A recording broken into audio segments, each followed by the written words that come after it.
Hey guys, I'm Max Laferriere. I played Ghostface in Scream 6, and you're watching Craven Something Scary.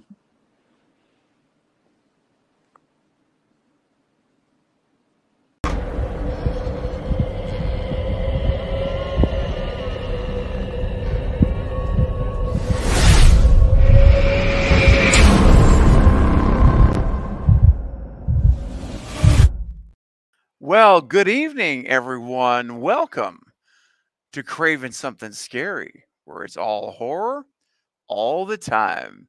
Well, visitors, first time guests, patrons, Cravenites, all of you, so good to have you here tonight on the live stream. It's going to be a good time. And I'll be having a guest joining me very, very soon. You guys know him from the Lethal Collective. I was chatting with him earlier today on the Lethal Collective show. I hope you were there. And if you weren't, you need to subscribe and come join us every Monday at 4:30 Central. But it is, of course, Killjoy Jake. He'll be along here in a few minutes. But until then, and when he arrives, by the way, we're going to be talking Scream 7 and the current state of the film. Lots to chat about, lots of rumors, always something going on with Scream 7 and the cast members. But until then, I want to say hi to all of you amazing people in the chat. You guys are awesome, and I'm so thankful that you're all here. Great to see you, Charlie, Kirsten, Sarah, Bobby Joe, Oscar. What's going on? Mixed bag. What's up, JT? What's up, Ben? Why not, Ben? Why not, Ben? Hey, why not? Wendy Murray. Hello, Wendy. Jen Werner, my good friend Jen in the house. Denisha, great to see you as well. Nathan, always good to see you. Bye-bye. Polar is here. All right, Polar. Talking Star Wars. That's what I'm talking about. Says, that's right. Make sure and stab that like button and that sub button. There you go. Thank you, Star Wars. I appreciate that. The Horror Den. Yeah. John Best, what's going on? Great to see you. Bobby Joe.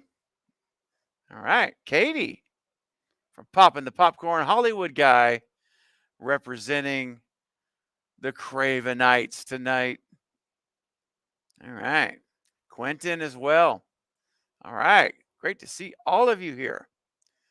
Very, very cool. Appreciate it so much. Oh, look at Sarah already modding the chat, jumping in, throwing out links. I appreciate that. If you guys haven't subscribed to Lethal Collective, that's a channel that I'm a part of with Killjoy Jake, Fate Decided in the Night Watch Zone. And the four of us meet every single Monday as the Lethal Collective at 4:30 p.m. Central, 5:30 Eastern for 1 hour. And we talk horror every Monday. It's a great time. And please go subscribe if you haven't done so. And I think you'll enjoy it. All right. Fantastic. Joy says, first time, just watched Killjoy Joy live, and I jumped onto this one. Well, great. Thanks, Joy. Appreciate you being here. He'll be joining in a few minutes. Appreciate it. All right. And Charlie has done something very generous. Charlie has gifted a membership to the channel, and it went to Bobby Joe. So, Bobby Joe, congratulations. You have received a 1-month membership here to the channel. So now, Bobby Joe, you are stepping back. You are no longer only a subscriber and watcher of the content and live streams. No, no, no, no. You are now stepping back into the inner circle of the cult of Craven and are officially now a Cravenite. And you now have those wicked cool custom emojis. The skull is by your name. Your name is green in the chat. So everyone knows you are now a Cravenite, a part of the inner circle and the family. So good to have you, Bobby Joe. And Charlie, thank you for your generosity. That is so kind of you to do that. Much, much appreciated. Much appreciated. And what's up, Cody? All right. Good to see you back here as well. Let's see here. Polar says, did you hear the interview that Nev's part wasn't that significant like they originally stated? Oh, I haven't heard that yet. Interesting. Well, you know what Mel would say, Polar. When we hear stuff like that, That's too bad. too bad. Yeah, hopefully that's going to change. Hopefully that's going to change for 7, and they will negotiate something right and get good writing for her. Give her a good part in this film. We need that to happen. And it just, as far as I'm concerned, I want her back. If you want Nev back, throw me some hashtags in the chat. Hashtag Stu, of course. Heck yeah, I want Stu back too. But hashtag Sydney. Let me know if you're on Team Sydney for Scream 7. I'm just curious if you guys would like that. Oscar says, I need to hop on a membership ASAP. There you go. You got 5 levels to choose from, my friend. I highly recommend it because, and by the way, speaking of being a member, if you are a member and if you become a member, like Bobby Joe did from Charlie's Gift, tonight or tomorrow or anytime before Wednesday night, you will get an invitation to join us to a private watch party. It's for channel members only. No one else can come. It's Wednesday night, 8 p.m. Central. We are watching Lake Mungo. This was a choice by Cravenite Eric, the Bearded Entertainment, last month. We spin the random wheel, which is what we do every month. You guys submit a movie choice. If you're a member at the watch party, I spin the random wheel. And whoever's movie it lands on was what we watched the following month.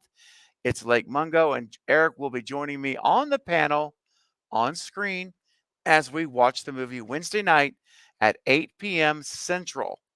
We're starting early so that, it's a work night. So I'm starting it a little bit early so more folks can watch. Okay? So, but you can't come, guys, if you're not a member. So hit the join button right now by the subscribe button, and you can become a member tonight on this live stream and join us for the party on Wednesday. It's going to be a blast. These watch parties are so much fun. And I also wanted to give some special credit, or not really credit, but more like a special recognition to all of my patrons and channel members.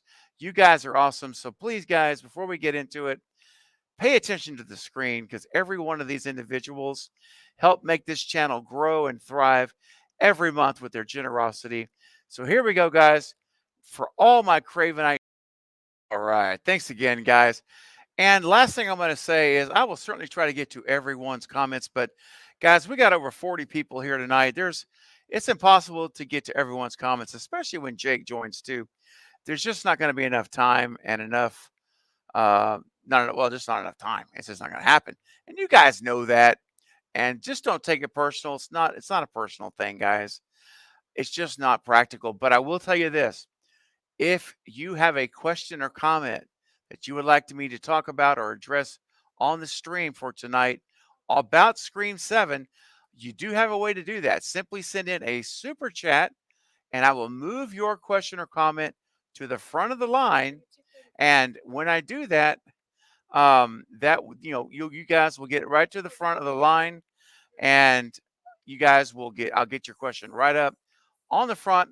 I'll bring it up on the screen, and we'll get it addressed. I promise you also that I will not end the stream without addressing every single super chat that comes through. He is amazing. What a great friend.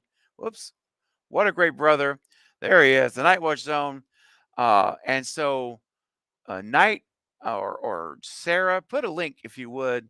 Janisha, any of my moderators that are here, if you could put a link to Night Watch's channel, I would love for everyone who is new here, who may not know Night's channel, that's new to the community, please go. This is one of my very, very good friends. I call him one of my brothers. It's like Yeah, we literally can talk for hours on the phone. Just a great guy, and the content is amazing. So we have fun streaming together all the time, and the Lethal Collective. So anyway, Night Watch Zone is a place you need to be. Okay, you need to be there. I was a fan of Night before I ever had a channel. I was watching his content. So I go way back.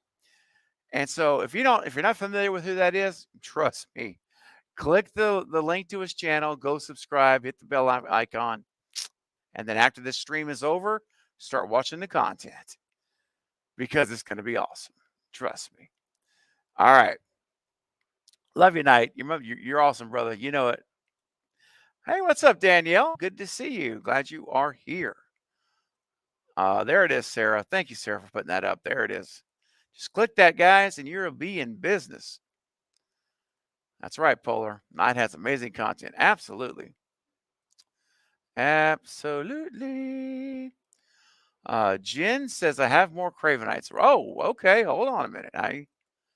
Let me see here. I haven't got any notifications.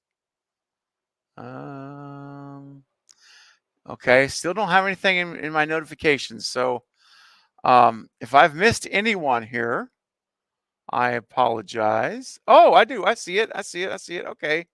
My bad. I do see it here on the other. Okay. Sarah has been sneaky and doing her thing. Sarah has gifted 2 memberships. Oh, Sarah, thank you so much. It looks like Oscar. All right. Oscar Hernandez is now a Cravenite. And who else? And Dale Roller received a gifted membership tonight from Sarah. Sarah, thank you so much for gifting those 2 memberships tonight. I really appreciate it. So kind. So kind. All right, guys, real quick. I got something I got to take care of here real quick. For those of you who know, I'm streaming from my rocking hospital room, and just something we got to take care of. So, guys, nobody go anywhere. I don't want to lose you. I'll be back in just a minute. It won't be that long. Hang tight. Get your Scream questions ready, and I will see you in just a minute. I'll be right back.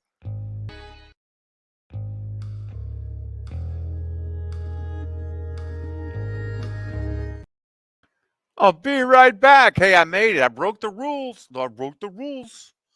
All right, I made it back. And once again, Sarah, thank you for those memberships. And yeah, great to see everyone here.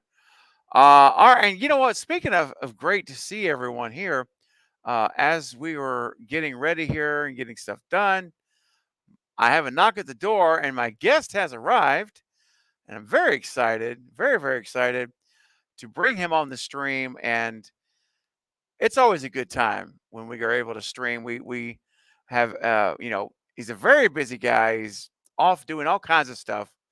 And so when I can find us a window, we grab that window and we take it. And it happened to be tonight. So, ladies and gentlemen, please welcome another brother from the collective, great friend, super cool guy. And I mean, I won't get all soppy, but I've got a great origin story with this guy that it always is very emotional for me. But please welcome the one and only Killjoy Jake. Yo, what's up, man? How's it going? It's going good, man. And you know the story.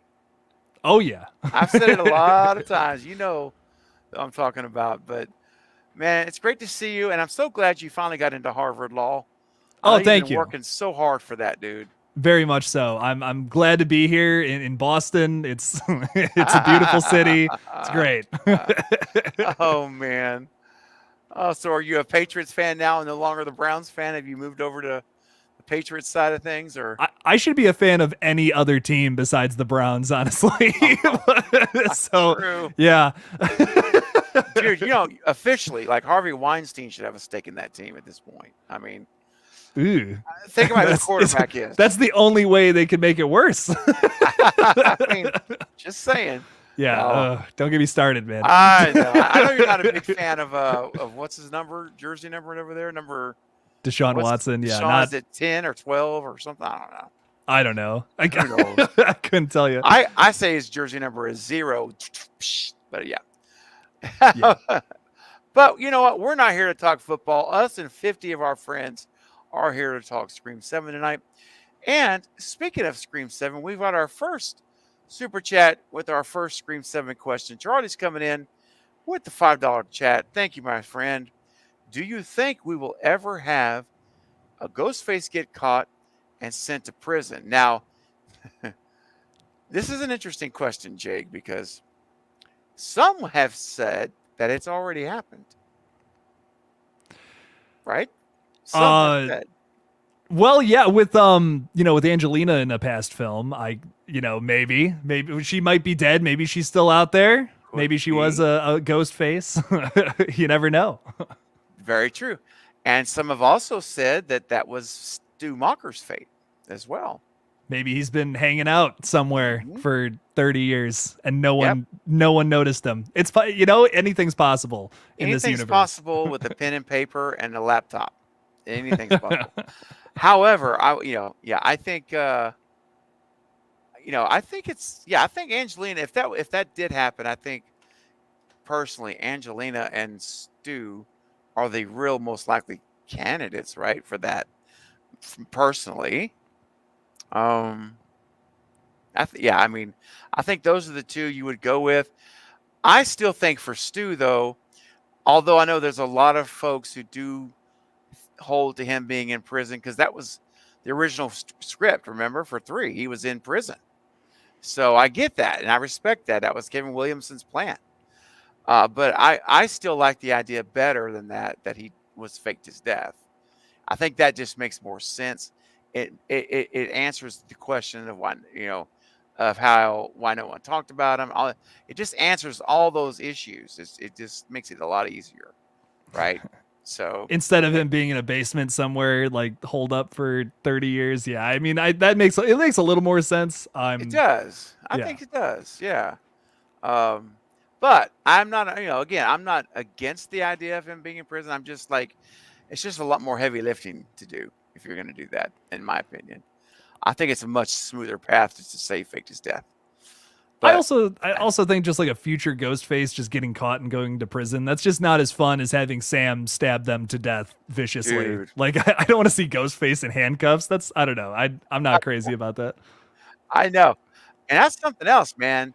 Like, Sam is she kills too good.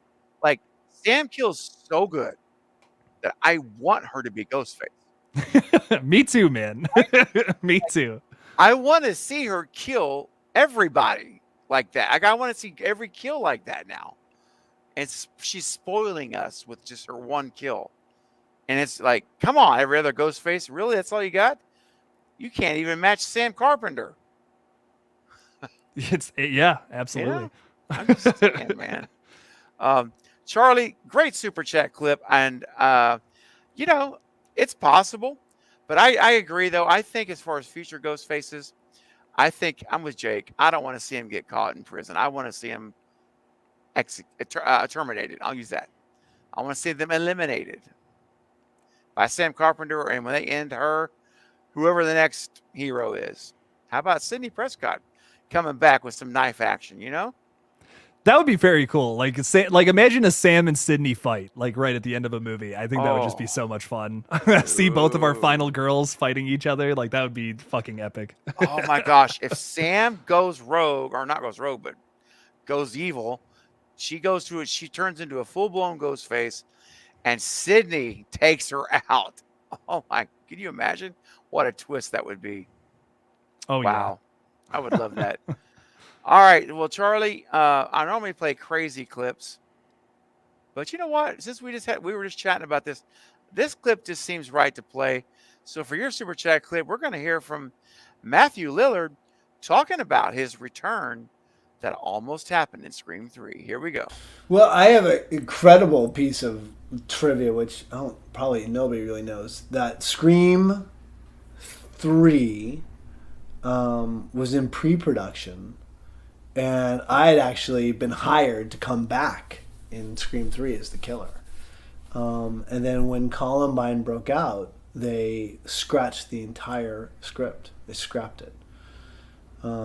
Because it had something to do with high school and taking over kids and making them do terrible things. And the producers were like, Wes was like, we have to, I mean, Bob was, can't go this way.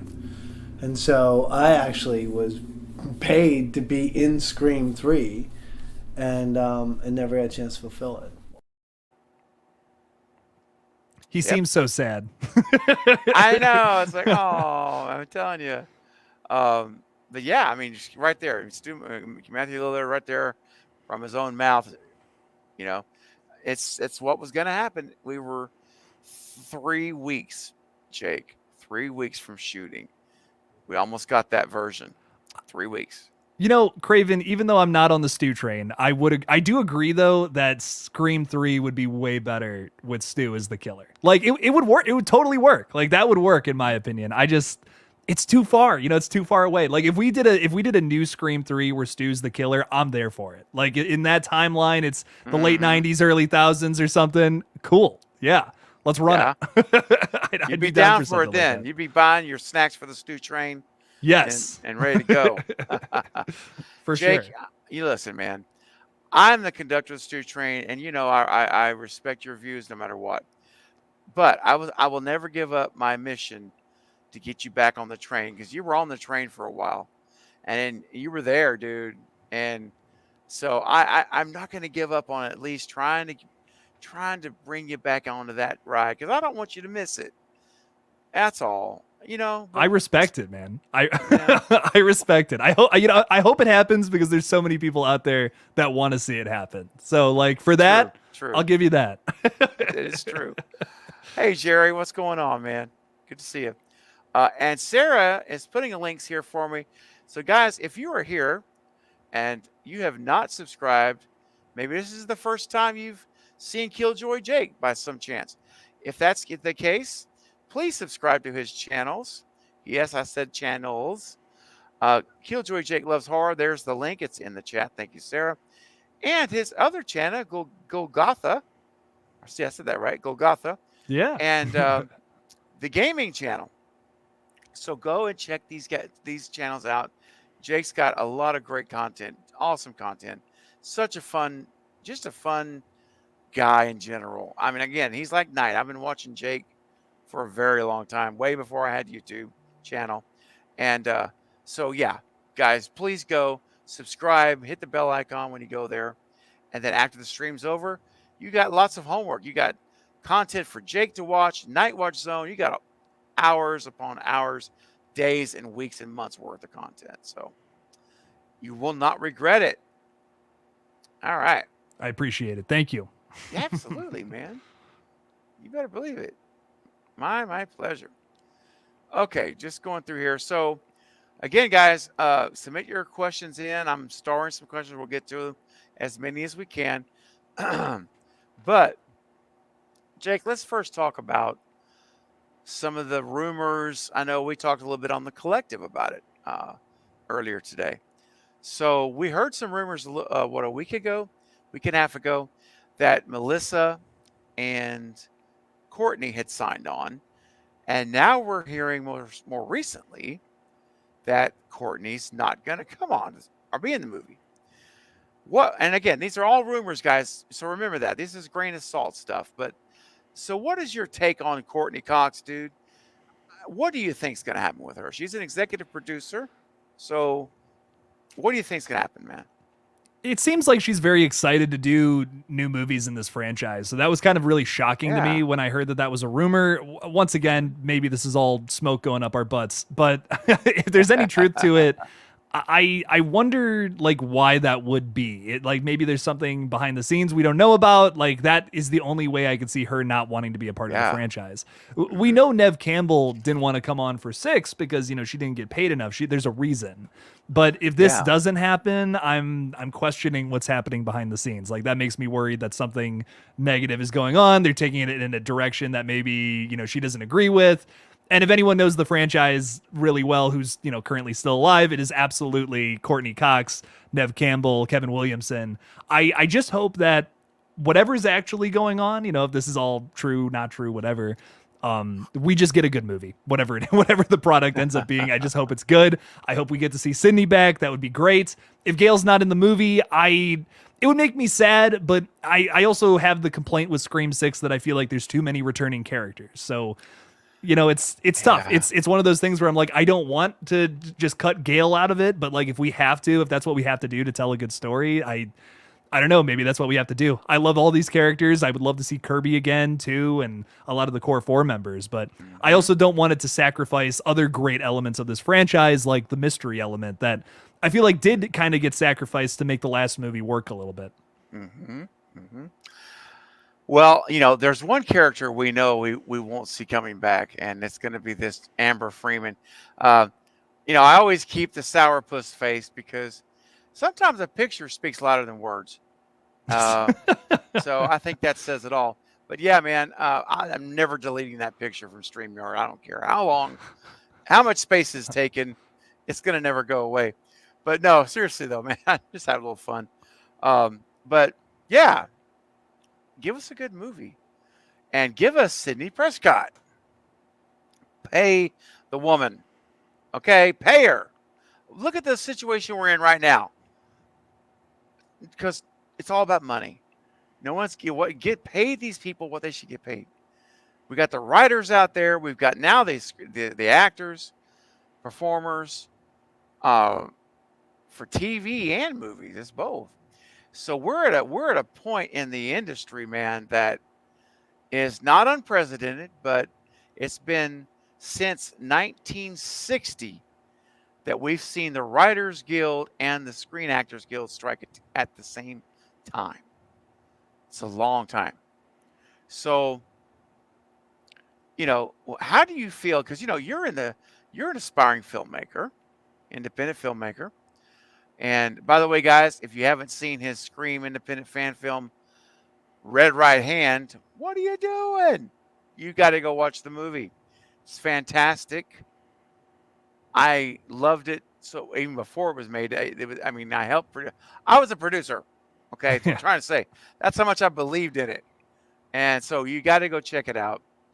But being a filmmaker yourself, kind of like thinking about the industry as a whole, Jake, from the actors, on camera, the off camera, writers, as you're aspiring writer. How do you see this thing coming out? Because there's so much complexity. We're talking about the AI issue. We're talking about streaming. These layers that weren't there 10, 15, 20 years ago. So what do you think, man? What's your, and we'll get back to Scream, but what's your honest, because we didn't talk much about SAG earlier. And so what's your thoughts on it, this whole thing? How do you think it's going to shake out, man, in your opinion? Obviously, I support the WGA and SAG-AFTRA. I'm rooting for them big time. I think the two big things that obviously they're going after is just better wages for writers and actors who are unfortunately underpaid, and as well as cutting out AI as an option to replace human beings, which is insane. It really pisses me off. I can't believe it's even something we have to talk about, frankly. The fact that this is even something we're contemplating. We have idiots on Twitter who are saying, well, why don't they just let AI write movies? Well, they have been doing that, and we've been getting shit shows that unfortunately we've been paying money for far too long now. I really think that a lot of us content creators have got to stand up here relatively soon and say something. Thank you. Appreciate that, Larry. But yeah, obviously, I want nothing but the best for them. I really think that we can, get some kind of negotiation underway. I can't fucking believe we had somebody, a top CEO, say something to the degree of, we're going to let this strike go on until people start losing their apartments and houses and valuables. It's insane. It's just, wow. It's a scary world we live in. Wow. I think. And if we want, good movies again, we want originality. We don't want AI writing scripts like movies like Thor: Love and Thunder and Jurassic World Dominion, which were definitely written by AI. Hot take. I think we have to support this strike. We have to support this and do everything we can to get a success. I don't want, a Scream movie written by a robot. That would suck. My God. That's something where we should all be afraid of at the moment. Like it's a real possibility, and it's something I'm terrified of. You know, back when I first started watching the Terminator movies and Skynet, you know, it was fiction. It was, you know, hundreds of years away. I would never see it. And dude, this is really creepy, man. Like this is a little bit. We're going too fast. Like this technology, this kind of stuff is we're moving at a really fast pace. And to think that we've got AI doing this stuff is you're right. We should be concerned. This should be like red flags, check engine lights should be going off here Yeah. for sure. Yeah, it's something I'm worried about, and I don't know. I just really hope that a deal can be struck. I'm trying to stay optimistic about the whole thing, but it is Right. it's overwhelming. It's an overwhelming situation to be in a spot like where we're at. Yeah, absolutely, man. Wow. Wow. Okay. Oh, let's see here. Also, got another super chat here that has come through. All right, thank you, Connie. Moving you up to the front of the line here. Connie with a $5 super chat says, "What about the sisters going Ghostface rogue independently and not know it, then kill each other all in Ghostface attire?" Dude, could you picture that scene, Jake? Third act, what is it? Third act, final bloodbath. Sam and Tara kill each other without even knowing it's them. That's horror. That's horrific. Like what would you do? How would you feel if you saw that? I love the idea of two ghost faces going at each other. I think that's why Right. like the Scream 6 opening just like blew my mind. I couldn't believe it. Yes. I was like, this is Yes. great. Yes. I just don't know if I love Tara going Ghostface. That's my only thing. Like we established in Scream 5 that she has asthma. Like this Ghostface isn't going to be able to run. Like I don't know. That's going to be tough. I don't know if that would work personally with what we've already set up in the past. But Sam going Ghostface, I just feel like has been set up from the beginning. Like this is something Absolutely. we've basically been teasing since entry number 5. So I say Yes. absolutely to that. That would be so cool. We even teased the idea of seeing something from the Ghostface's perspective in 6, and people for the most part really loved that, to what I've seen at least. I would love a whole film from Sam as Ghostface from her perspective, going after people who she thinks deserves it. And then maybe that starts to get blurred, and she starts going after people for personal reasons, and it starts becoming more of a selfish thing. I would love a story like that. Like we've never really touched on anything that dark in this franchise. I love how fun some of the past movies have been, but if we can take it to an even darker place, especially in like the finale of this story, the requel story we're telling right now, I think that would just make it something so different and so much more special versus Scream 1 through 3, where we told this like happier story. Like it was dark at times, but Sydney has a happy ending, in a lot of ways that resembles like the original Star Wars, like 4, 5, and 6. Luke Skywalker, they stopped the fucking Empire. It's great. But then we go to the prequels, and talk a little bit about Anakin's backstory and all that, and we get this really dark ending. It's upsetting, but it's really powerful. And I don't know. I would love something like that from Scream 7, just to give us something different. I don't want another ending where Sam is with Danny at the end and they got, arm over each other and all that. They look out the door. They leave it open and they walk away. Like if we get an ending like that from Scream 7, I'm genuinely going to be disappointed. I don't want a happy ending. We've done that so many times. Give me something dark. Yeah. I wouldn't mind it either. It would break tradition to have a dark ending. Completely really like a really bleak kind of ending. Like, dang, man, didn't see that coming at all, Right. And I've been championing, not for champion's the right word, maybe not that, I won't say that strong, but I've been voicing Sam as to be Ghostface since Scream 5 came out. You remember that? Even going way back in our early collective days, I was like, I wouldn't be upset if she went dark. I would not. And when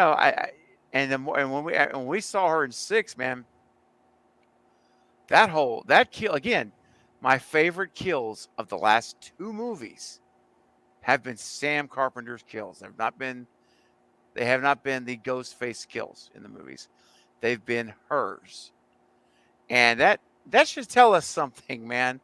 If at least it tells me something.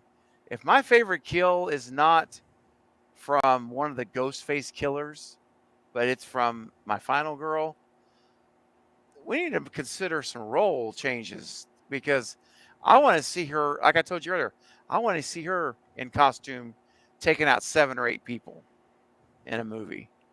And that would be really cool. That'd be a really Cool. fun sequence. Yes, it would.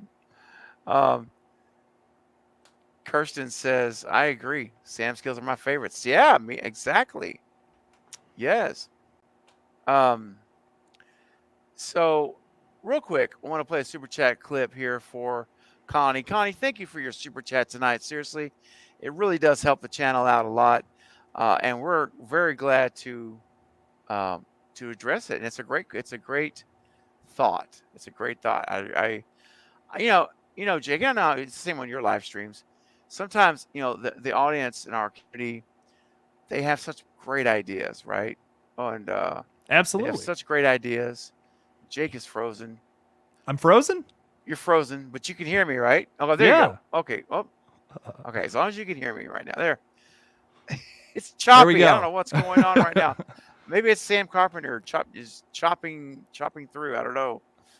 Yeah, I apologize. The internet's kind of cutting out at my place. I don't know why that is. No worries, man. Kind of weird. It's okay. It's all good. But what basically I was going to say was, it's same as it is on your live streams when I'm able to visit and be in the chat and stuff or on the panel. There are some really great creative ideas from the community. I love it. And thought-provoking questions. And this is the kind of question that takes you down a path, gets your gears going, right? Yeah. Oh, yeah. Absolutely. I love that. All right, Connie, let me play you a special a super chat clip for you, my friend, as I love to do. All right, here we go. Here's one of my newer ones. It's a work safety clip. And this one was submitted from my good friend and moderator and just pillar of the community, Sarah Campbell, who's in the chat tonight. Sarah, thank you for sending this clip in. I love it. Here we go. Everything looks safe here. Not so fast, Chris. Look closer. Aha! The microwave is running unattended. That's right. And there's a can of paint thinner inside. What? Yeah. Oh Don't my put that in gosh. the microwave. Don't do that. Don't do it. It's not a good idea. Sarah. Yes, I know. So unexpected too. Like I didn't see that coming, right? Maybe a cup of coffee, someone's throwing a hot dog with some spicy mustard in there. Or, but not a can of paint thinner. And Wendy, hey, Wendy's coming in with a $2 super chat. Thank you so much. Says how let's see here. How for Ghostface killers in Scream? How many? Wendy, clarify for me, please. I think you maybe how many Ghostface killers in Scream 7? I'm gonna go there. I think that's what you meant, Wendy. Right? Like 4 Ghostface killers in the next movie. Like, what would you think about that? Oh, yeah. Oh, how would we like 4 Ghostface killers? Got it. If that's wrong, Wendy, correct me and help me guide me right. But I think that's correct. Man, look, there were actually 5. There were 5 in Scream 6. The 3 Baileys, Jason, and Greg, who I think are part of the. Get ready to roll your eyes. It's okay, Jake. I think Jason and Greg are part of the Stu cult that Richie and Amber were a part of. I think they're connected. And I think that's why they were in there at the beginning to show us the Stu cult is real. It's still active. And the Baileys had no part of that. They wanted him out of there because that's not what they're there for. So technically, even though we never saw Greg kill anybody. I don't think he did. Yeah, actually, he didn't get a chance to, right? Because they hadn't practiced yet. But anyway, Jake, you go first on this one. How many killers do you want to see Ghostfaces in 7? Do you have a number in mind?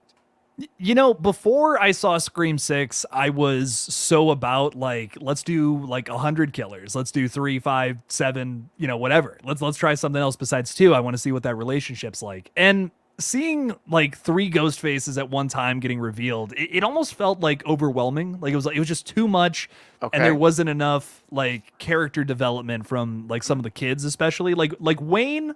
I'm like, okay, he's a pretty good ghost face. I don't think the reveal's great. Like, it's pretty, like, you can kind of figure it out. I feel like I kind of figured it out while I was watching Scream 6 that it was definitely at least the cop. But I feel like I didn't really get to know Ethan or Quinn as much as I would have liked to. Like, I think about some of the past killers, and even like Charlie is deeper than some of the siblings here. True. So I don't know. I think we should either go back to 2, maybe even 1 killer. Because like I think back to some of these older killers who are so much more intricate because you got to know them throughout the runtime. I didn't really get to know Quinn like at all. Like I barely got to know anything about her. She's kind of playing an act the whole time too. I don't know. I'd like to go back to what we were doing with like Jill. I think Jill's my favorite sequel killer without a doubt. Because she's like, you get to know her so like throughout the whole runtime of it. You're following her as almost like the new main character, and then what ends up happening happens, and it's like, oh no way, that's crazy. I kind of want something. I would rather have 1 really good reveal in Scream 7 versus like 4 subpar reveals, if that makes sense. I feel like if we keep making that number higher and higher and higher, it's just gonna make the reveal not as fun, you know?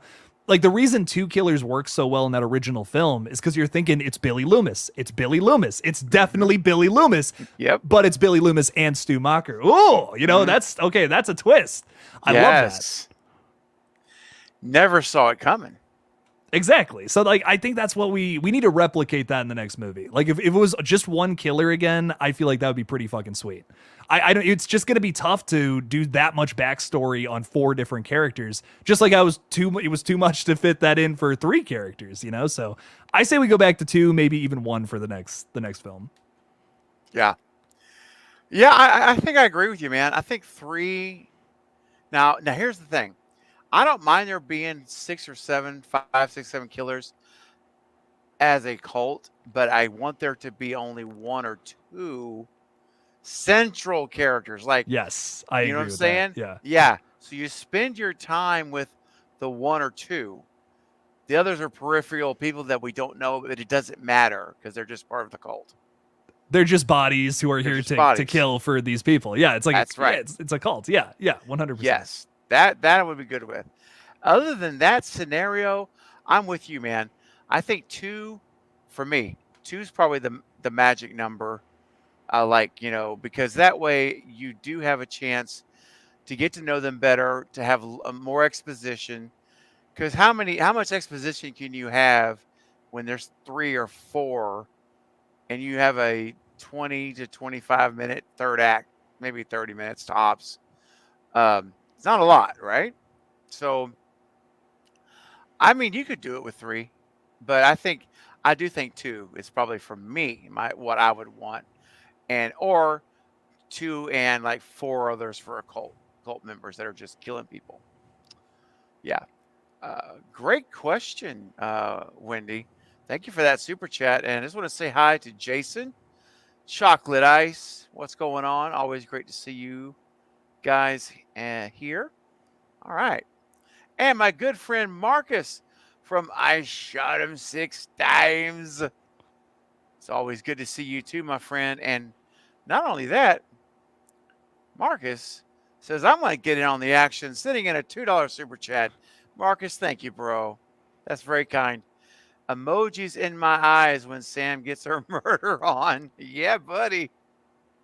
Heck, heart emojis in my eyes. Yes, I swear. You know how sometimes you see on like Jake on like live streams, whatever, you'll see the heart like all streaming up. Yeah. That's what happens when Sam is killing. I'm with him, and I'm totally with you, Marcus. It's beautiful. I feel it, man. I just got my Scream 6 steelbook in today. I think I'm gonna watch it tonight. I'm really, really hyped to watch that one again.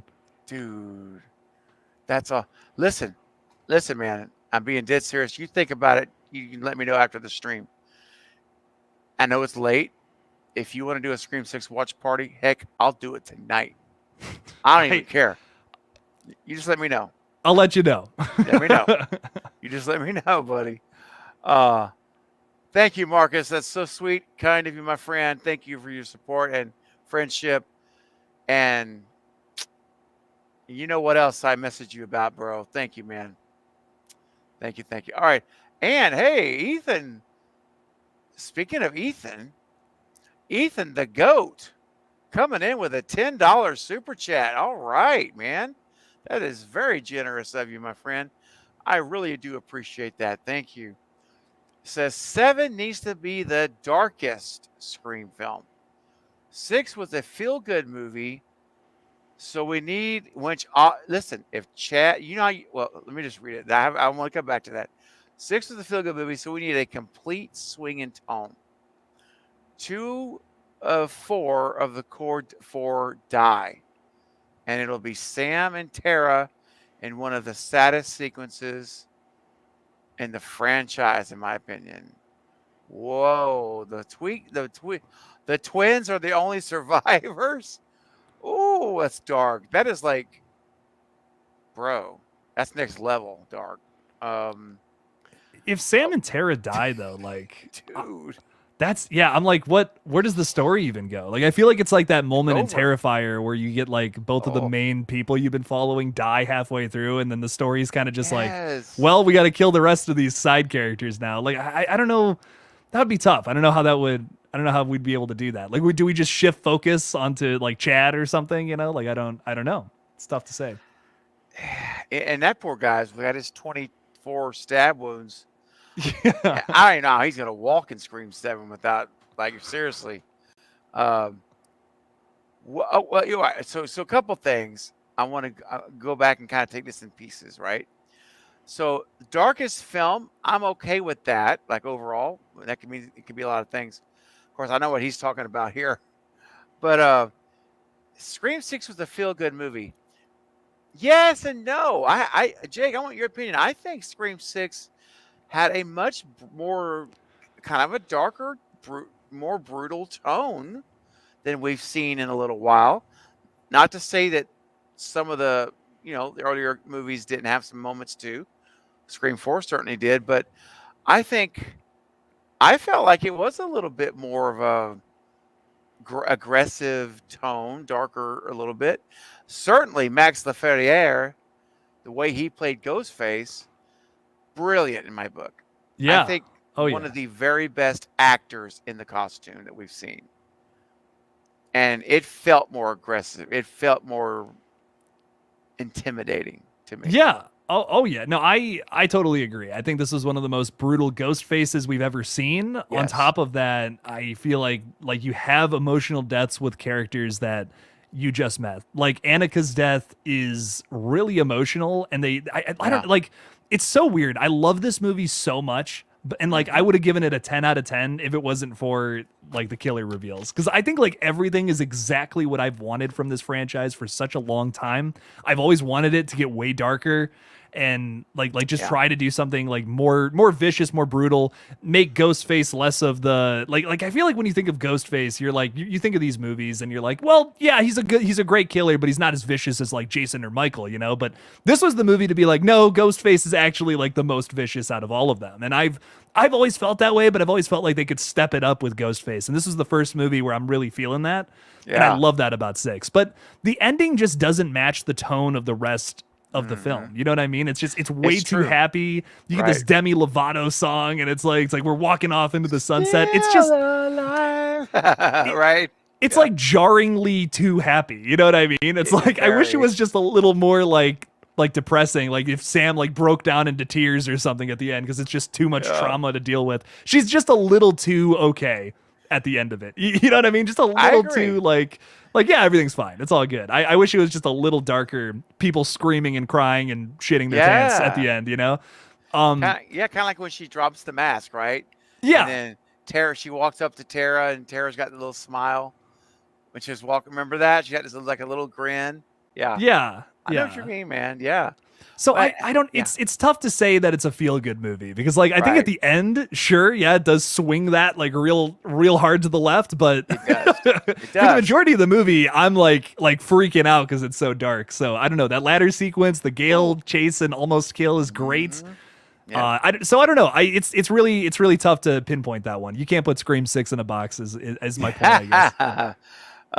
But Ethan, I respect your opinion too. I mean, I get it, but yeah, I see it. I see it a little more like you do, Jake. The feel good was there in the end for sure. Yeah. When Mindy comes Yes. running in there, hopping along like she's ready to jump rope, with her knife wounds that she completely, or I guess they're all super glued up and healed, and she must be on like 50,000 pain pills because she looks great after being gutted in the knife. And then Chad lives, and everyone lives. Like, oh yeah, you get a pass for you live card, you get a you live card, and but for the other parts, man, it felt menacing. Yeah, For sure. Absolutely. yeah, it did. But I will tell you this, and we talked about in the collective today. Hey, what's up, Child of the Corn? What's going on, Anthony? I will say this: if Chad had died, and I love Chad. Listen, I have not been bashful to say this. I have nothing against Jasmine Savoy Brown at all, but I think her performance was so forced and over the top in 6, much more than 5. I liked her better in 5, and I didn't even like her that much in 5. But this performance, especially when she's given the rules in 6, dude, it felt like she was trying way, way, way too hard. And I just didn't buy it. It really took me out of the movie. And I hated that because I'm like, honey, if you would just dial that down 2 or 3 notches, I would buy in. But I couldn't. I think that's really the only part where I'm really not digging where I'm really not digging her character. I don't know. I feel like Mindy's a little overhated in my opinion. Like I agree that I'm not crazy about that scene either, but like I think she's a big standout in 5. And then in this movie, I think I like the majority of her scenes. Like that sequence with her and Kirby talking in the shrine, I think is really cool. It's really fun. And it's meta, but it's not too in your face. You know what I mean? Like that scene is the only point in 6 where I feel like it's just too much. You know, it's like, okay, you're overdoing it. Like you're just trying so hard to be Randy. Be your own character, you know? And it's the only out of character moment for me in that whole movie with her. I don't know. Like I get it. Like I get the dislike. But I feel like she adds a lot besides that. Like they're trying to make her Randy, but she's kind of her own character. I wish I wish they would just kind of like let her do her thing, you know, because she's really good when she's on, but when she's trying so hard to be Randy, it feels forced. I agree. It does. Having said that, I love Chad though. Like I am all team Chad, dude. And I think it's Mason Gooding. There's a charisma about his character, Chad, that you're just drawn to him. You like him. You know, he's just a good guy. You feel it. And so it hurts me to say this, but I wish they would have killed him in this movie because it would have hurt. It would have raised the stakes, as you always were talking about. It would have raised the stakes again. We would have lost someone that was really likable, that we all cared. I think most of us cared about. And it would have made his kill one of the most epic in the franchise. We would be talking about this with Tatum's garage door, Olivia's kill in 4. We would start lining it up, of one of the best kills. And when they made him survive, Jake, it like took that potential and just crushed it. Crushed it, dude. It's so tough for me because I really I love when he gets stabbed by 2 ghost faces. That's another thing awesome. that I've been wanting to see that, for such a long time, and we finally got that in a movie. It was badass. It's one of my favorite almost kills, I just think like what they did in Scream 5 with Dewey, which is something that I know a lot of people don't like. I get it. I respect it. But it was so necessary. Like, I don't think I would have liked Scream 5 if it wasn't for that. Like they did something ballsy. Like if they just made another Scream movie, it's like, I don't know. I've seen this movie a few times now. 5 stands out because it has the balls to kill one of these characters that have been there since the beginning. And I think that 6, what it lacks is a bit of a backbone. Like it has so many new things that it explores. That's great. But then it lacks on some of the things that Scream is known for. Like the big surprises with some of the characters. Like killing Dewey was a huge shock. Killing Randy in Scream 2 was a huge shock. Cotton Weary at the beginning of 3, huge. Like that's crazy. We needed something like that in Scream 6 big time. This was the movie to kill a Core 4 member or even Gale. Like, I feel like Gale or Chad should have died in this movie, and it would have made it, like, so much more impactful. We needed that emotional death, and we missed out on that in this sequel, I think. We did. There's no emotional death, and that it did. And again, I said this before, or maybe not in this stream, but I've said it before. I really enjoy 6. I've watched it. I think I'm up to 13 times. I still really enjoy it every time I watch it. And yeah, I see the spots I see the blemishes, but I go with it. I just go with the story. I don't overanalyze when I watch because I wanted to enjoy it. And it's, I like it a lot more than I do 5. I haven't watched Scream 5 in so long. I have to kind of force myself to push play to watch 5. And when I do watch 5, I'm being honest. And when I do watch 5, I skip the Dewey scene. I will not watch it. No way. I fast forward it till it's over.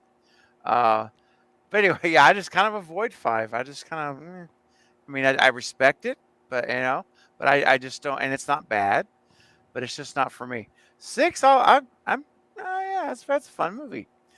A lot of things in there, that could have been done a lot different, but I still do enjoy the movie. However, they needed to die. Someone, Jake, and the Core 4 should have died. It just should have happened. Because the stakes they raised with Dewey, and everyone was applauding the stakes, the bold moves. Well, you even touched on it. They just completely kicked they kicked all of that out with 6. No more stakes. All gone. And here's what I'll say. Like, before I say this, I'm okay with Chad living. It's not the biggest. It's not like, oh my God, it ruined the movie or anything for me. Like, personally, I thought it was kind of cool that they brought him back. They're doing a Dewey thing. You know what I mean? They did the same thing in 2.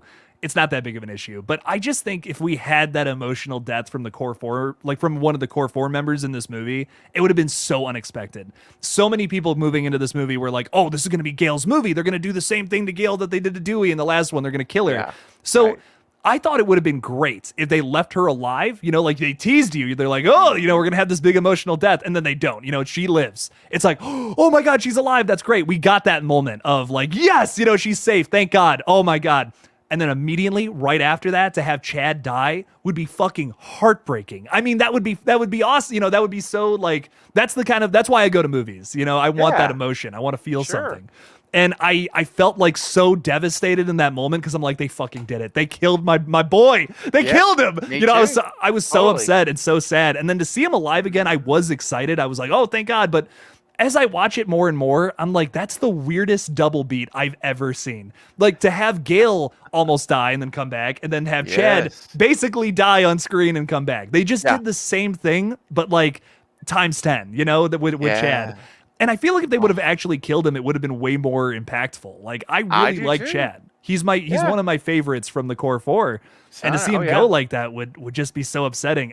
It would have been even more effective too to have to almost lose Gale in one of the scenes prior too. So I don't know. I'm so on the fence with the Chad scene because it's so cool and I love it. But like I'm happy that he's coming back for 7. You know what I mean? It's one of those things where I'm so in the middle on it. I just don't know how to feel. I get it, man. It is. It's a conflict sometimes. Well, guys, Ethan, thank you for your generous super chat, man. If someone was to come in and do that ending though, that would be one we'd be talking about for years upon years. If both Carpenter sisters didn't survive, that would be no one on planet Earth except Ethan the Goat would have predicted that, and Ethan would get all the props in the world. But you know what? I can't say that that's going to happen. But one thing I can say is that you have a beautiful shade of yellow, a very spicy shade of yellow. So spicy, Jake, that it's time to take out the hot dog and put some spicy mustard on that bad boy. Are you ready? Let's run it. Let's do it. Here we go. Crank it up and sing it. I want to see everyone throw your hot dog emojis in the chat because it's time to get spicy. Do you feel the hunger tonight? Are you a little hungry? I wanna be a hot dog. Be a hot dog tonight. I'm a hot dog. If you wanna take a bite, I'm a hot dog. If you wanna dip me in spicy mustard, then you can. And you can. 'Cause I'm a hot dog. Wow. Wow. Wow. Wow. I like that. I love it. Ethan, thank you so much. Jake, we've got a couple more super chats to get to, man. Charlie's coming in here with a $2 super chat. Thank you, Charlie. Says, oh, here we go. Really dark. Kill off all for core 4. Just wipe them all off. My gosh. Can you get much darker than that, Jake? Come on, man. You're Like, the filmmaker here. the thing about Scream though is like you can't make it that dark. You know, when we Oh. start stepping into Terrifier levels, like it's almost like I love those movies. You know, I love the Terrifier movies, but Scream just isn't that, you know? Like I Right. feel like if we step that far, it would just turn into something else. It wouldn't be Scream anymore. True. So True. I don't want it to get like holy shit dark, you know? Like just a Yeah. little more. Like just push that envelope a little more. You know, I just want to see how far we can take it before it's not Scream anymore. But I don't want to get to that point. You know, I don't want to get to the point where like people are complaining. It's like, why did you kill Sydney Gale, the core 4? Like, come on. Like now there's no more fun. You know, it's still got to be fun at the end of the day. I think It does. that's so important. It does. I mean, because that's the one thing, you know, we don't, and that's one thing about Scream that makes it, and I was touching on this the other night, that makes it so unique from the other, like Nightmare and Friday and Halloween, these type movies, is that it's a different killer every movie, same costume, but a different person. Therefore, every movie you go to, you don't know who the killer is. Every Halloween movie, you know it's Michael. Every Nightmare, it's Freddy, Jason, right? Walking into it, there's no mystery. It's just going to be, how does he kill him? Who survives? You know, the whole thing. Nothing wrong with that. That's fun. But Scream has the murder mystery. That's my point. It's the whodunit. And we don't want to take that away. We don't want to, the DNA of Scream needs to always be there, or it's no longer a Scream movie. It's something else. You know, it's kind of like what Wes told the Weinsteins whenever he was making, what movie was he making? Was it Cursed? I'm racking my brain. Might have been Cursed, because it was rated R. He was contracted to do a rated R werewolf movie with Kevin Williamson. And then they kept scaling it back, and they moved it to PG-13. And they kept saying, oh, no, you got to take that out. That's got to tone down, all this. Finally, he said, look, are we making a werewolf movie or a horror movie, or are we not? Because if we're not, then let's call this something else. Because at this point, it's got to stop. So it's the same logic for Scream, right, Jake? If you change the core, it's no longer Scream. It's going to be, call it something else. So don't change those things. Now you can add a lot of stuff around it and to it, and of course, but yeah. So I agree. We don't want to get it to the point where we don't recognize it anymore. You know? Yeah. I would still want to see that, you know, I want to feel like I did watching Scream 96. You know what I mean? I want to be able to feel some elements of that in future movies. But hey, if you can go dark and, you know, disembowel somebody while still making it fun, yeah, I'm here for that, you know? Heck yeah. And Scream's done that a couple times at least.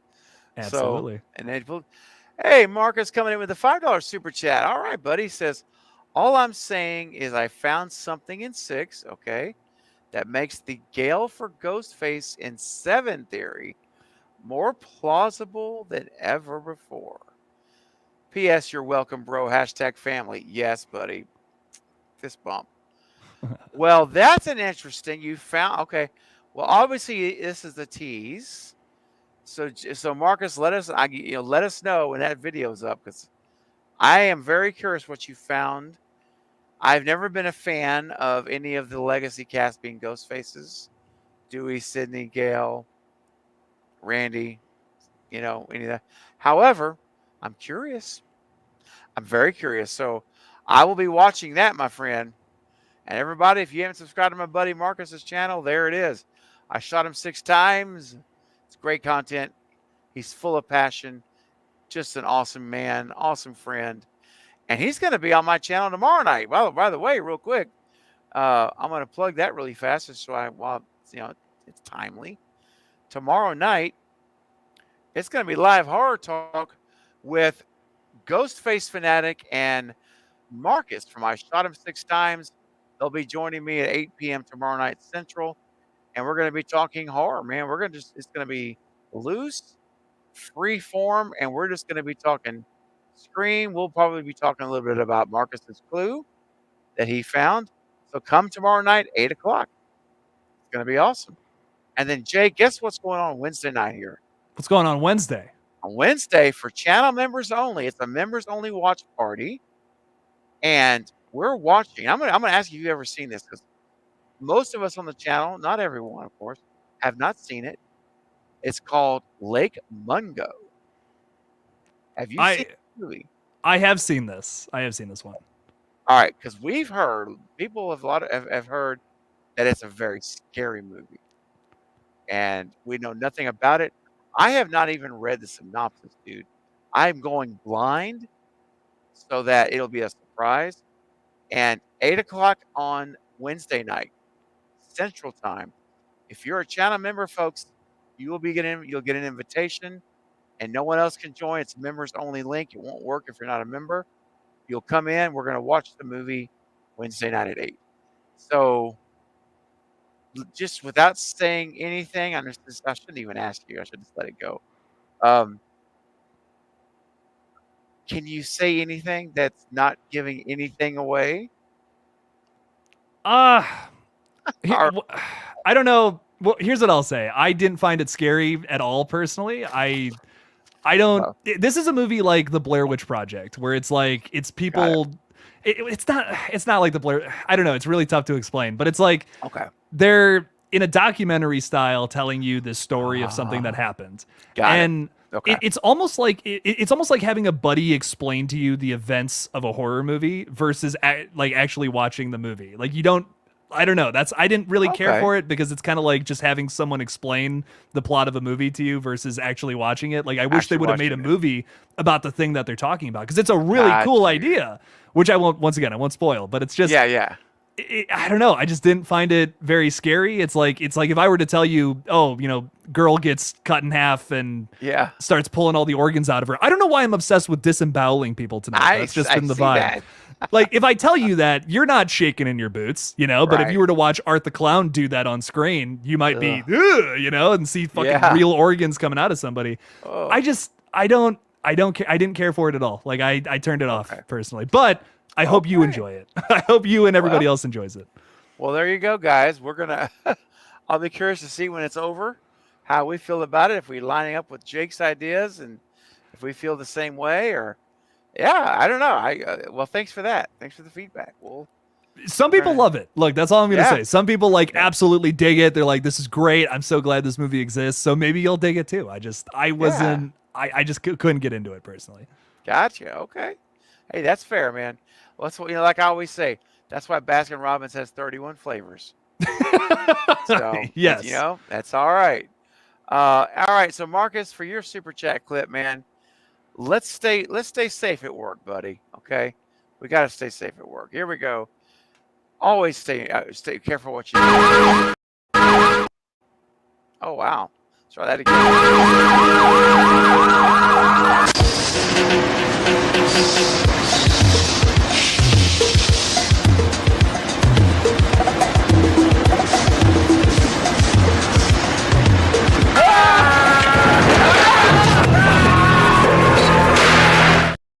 Wow.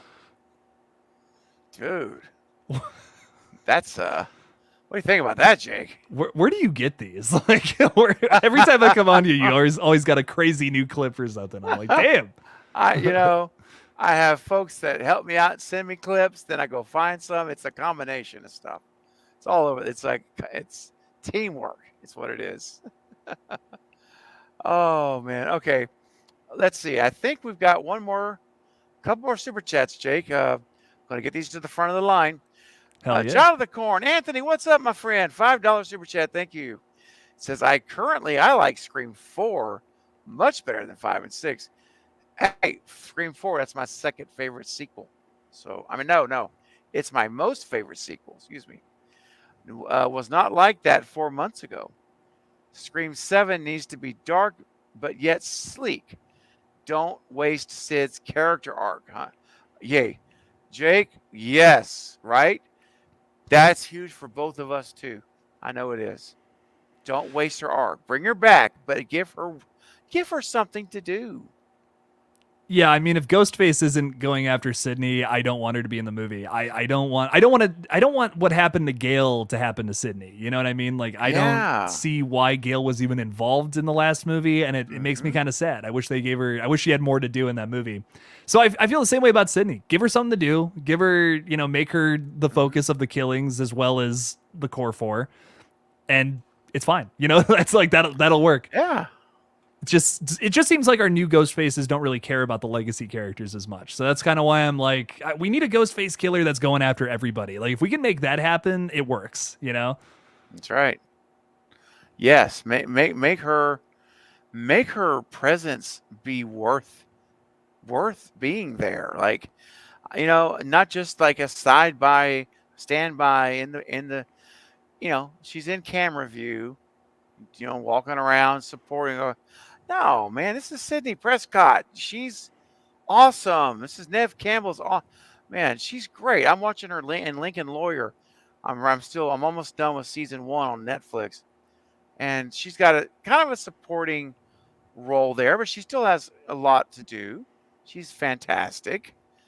She's got a starring role in what's that coming up? It's the video game series. Oh yeah, Twisted Metal. Yeah, Twisted Metal. Yeah.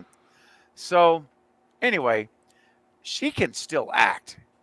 Let her act. Let her be Sydney. That's right, John. Don't blank with the original. That's right. Maybe her best line ever from Scream 4 was in Scream 4. So, I want her back. Don't mess with it. Get her in there and actually get her attacked.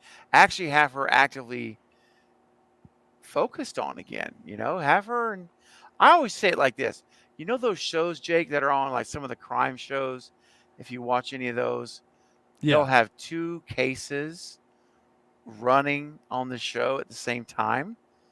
They're like co-lead, like co-stories.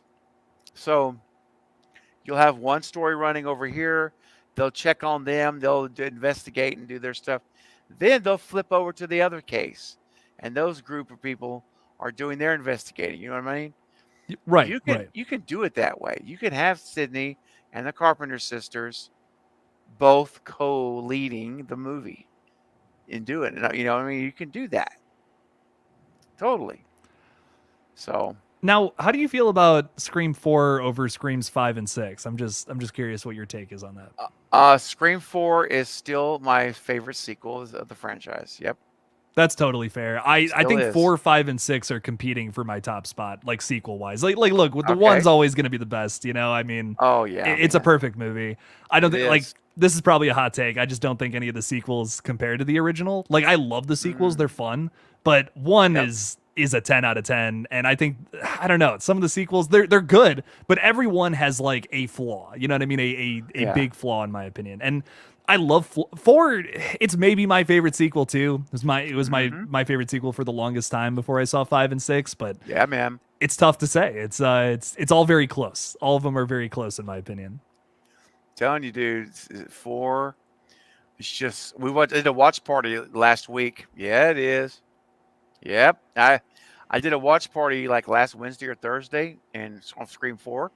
Yeah. Oh, it was like, oh man, it's so good, dude. It's the best killer reveal from the sequels, yeah. like without a doubt in my mind. Schumacher and Billy. It's Jill Roberts. Yeah. That's it. Those are the best reveals. Not even close. And some of the kills, the Olivia kill, Anthony Perkins kill, Officer Perkins, the knife in the fork, just brutal stuff. And then Jill, her depravity, self mutilation that she does to herself. That is just, dude. That's so much brutality. We've not seen that like in anybody else like that. Even Billy and Stu had to do it to each other. Right. Like she For does that by herself. herself, dude. Yeah, that's Yes. it's hard to watch, man. Like it's scary. That's one of my favorite sequences in all of Scream is when she's just like Yeah. by her, like everyone's knocked out and she's just like running up against the fucking painting and the glass shatters. She's ripping her own hair out. That's so hard to watch. Oh, I'm like, we gosh. need more of this in Scream. This is so good. Oh, I know. It's true, man. So yeah, man. Child of Corn, thank you for your super chat. Much appreciated. Wendy's coming in with a $2 super chat. Do you think Chad would be the opening kill? Oh, I hope not. Not after just surviving all of that. For me, Jake, if you're gonna look, man, if you're gonna kill a Core 4 member, this is just my preference. I hope it's Mindy. I've been very upfront about that. I'm just not a fan. I would say Mindy's the opening kill. But here's a game changer. If Jenna Ortega cannot come back, but for a couple of days because of her shooting schedule, what would you do if Jenna Ortega, if Tara starts off the movie and she's the opening kill, dude? I am so fascinated with this idea because like here's the thing, it means a whole new dynamic for Sam and other characters. Like I look at like past movies that have done something like this where like a relative or something dies from a main character, they cling to somebody else, you know what I mean? And I think in this scenario it would be Sam clinging to Danny. I'm going to be honest, the only negative I can possibly see from killing Jenna Ortega in the opening scene is that we would get another plot line where it's our lead character staying very close to a boyfriend character who's of course going to be a red herring again. So Yeah. like besides that, like we've seen that so many times, I'm like, that's the only negative I can see. Everything else is positive in my opinion. Hot take. Like I loved, like Jenna Ortega is amazing. She's great. She's a killer actress, amazing in these movies. But like that would be such a shock. And what a cool one up that would be on Scream 5. You know, we were robbed of an opening kill. I was not a big fan of that. I got to be honest. True. The more I go back and watch 5, I'm like, we literally see Ghostface go down with the knife right when the title card hits. What happened? Like, I want to see the fight, the struggle of her getting out of that. Like, the fact that we didn't get to see that, it just feels a little lazy, in my opinion. So, to go back then and to have Jenna Ortega be the opening kill in 7, I think that would be metal as fuck. I would be so down for something like that. It's like you survived one opening kill, you're not going to make it through the second one. I think that's awesome. Personally, I am all about that. It would be so different because it's something we've done in the past. You know, it's like, but we didn't. You know, you thought that's what was going to be the case, but it's not. I think it would also just send Sam down a whole new arc of something we haven't seen yet. Like, would that lead to her going Ghostface and killing people? Exactly. If we don't follow the usual structure, you know, I'm down for that personally. I don't want to see same old this time around. I really want them to try, like, really get out of their comfort zone more than they even have in the past 2 films. So I'm okay with Jenna dying. Chad being the opening kill though, dude. Like, if you didn't want to kill him at the end of the last movie, don't kill him in the opening scene. That's gonna feel cheap, you know. That's so terrible. Yeah. Hey, good night, Sarah. I just want to say good night to Sarah. Sarah's heading out. Good night. Thank you so much for your gifting the memberships and for modding the chat and just being an all-around amazing person, Sarah. Thank you so much. Thank you. So much. Yes. Yeah, I'm with you. Yeah, they cannot. They absolutely cannot kill Chad in the opening. That's just terrible, dude. Terrible.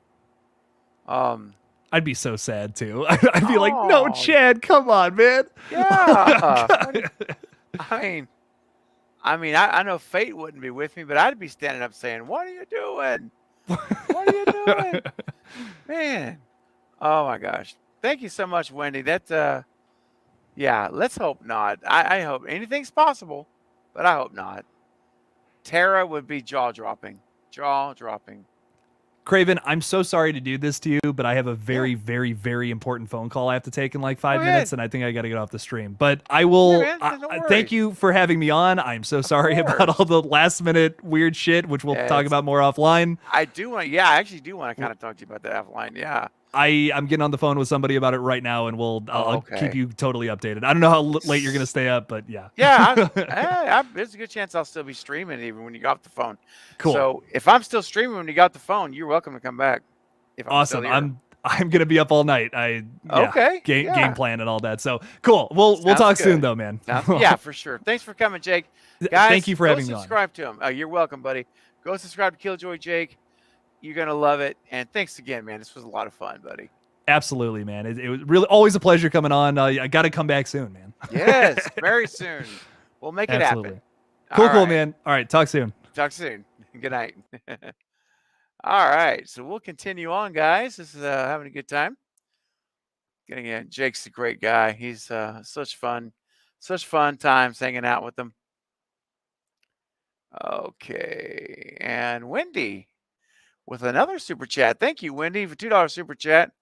How about Ghostface going after her family? Now, Wendy, are you talking about going after Tara? Tara's family? Or are we talking Sydney's family? It could be. Let me know in the chat if you could, Wendy. I'm watching right now just to make sure that I answer the question that you're actually asking. So let me know if you're still here. Hopefully you are.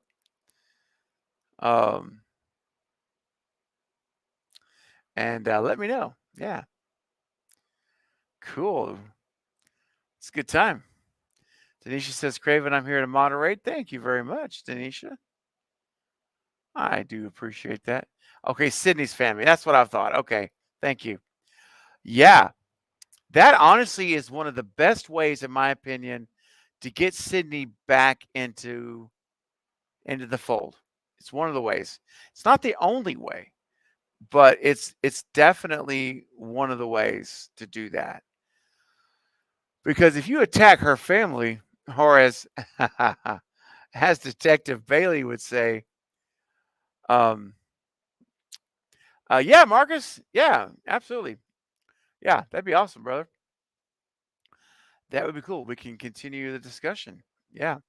Let me quote Detective Bailey. If you mess with my family, you die. If you good night, Polar. Take care. I know it's getting late for you out there, but I'm glad you were here tonight.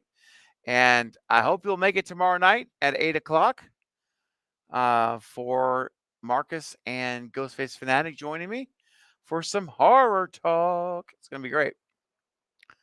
And by the way, we're at 68 likes, guys. I'm trying to get this up to at least 75. We're like, we're right there. I know we can do that. If you have not yet smashed that thumbs up button on the stream, I'm just going to ask if you would do that for me really quick. It'll take 2 seconds or less, and it helps the stream out immensely. It helps new people find the stream right now as I'm talking, and people will find it. It would be awesome. So if you wouldn't mind smashing that thumbs up button, let's get it to 75. Heck, let's get that sucker to 100 even. I've seen it happen many times. All right. Marcus, check your Instagram, my friend. So that would be much appreciated if you guys would do that. Hey, we're already up to 70. There we go. Thank you, guys. All right. So, Wendy, your question is, yeah, one of the ways that you get Sydney involved is attack of the family. 100%. Yeah, you do that. You force Sydney to get back in. She's got to respond. Because a lot of people say, well, why would Sydney get involved with Ghostface again? Why would she get involved with these attacks now? Well, you attack her family. Let me tell you something. She's going to respond. She's going to get involved. And she's going to be a part of it. I guarantee it. So yeah, that's absolutely a way to do it. So yeah, that's a great idea, and it's a smart way to do it. So good, yeah, good thought, Wendy. I think that actually is very plausible, and it would not surprise me at all if we see that happen for sure. Yeah, for sure. All right, next up is JJ. What's up, man? Coming in with a $2 super chat. Thank you for that, my friend. It says, "Will Ghostface survive or kill in more than one movie?" Well, if you're talking about the Ghostface in 7, will they survive or kill in more than one movie? Personally, I doubt it. Now, having said that, it's possible. It would break tradition of the franchise. The only time that I believe Ghostface has survived is in 2 movies. Is when Scream and Scream 3. Because I believe that Stu survived in Scream 1. How do we know that?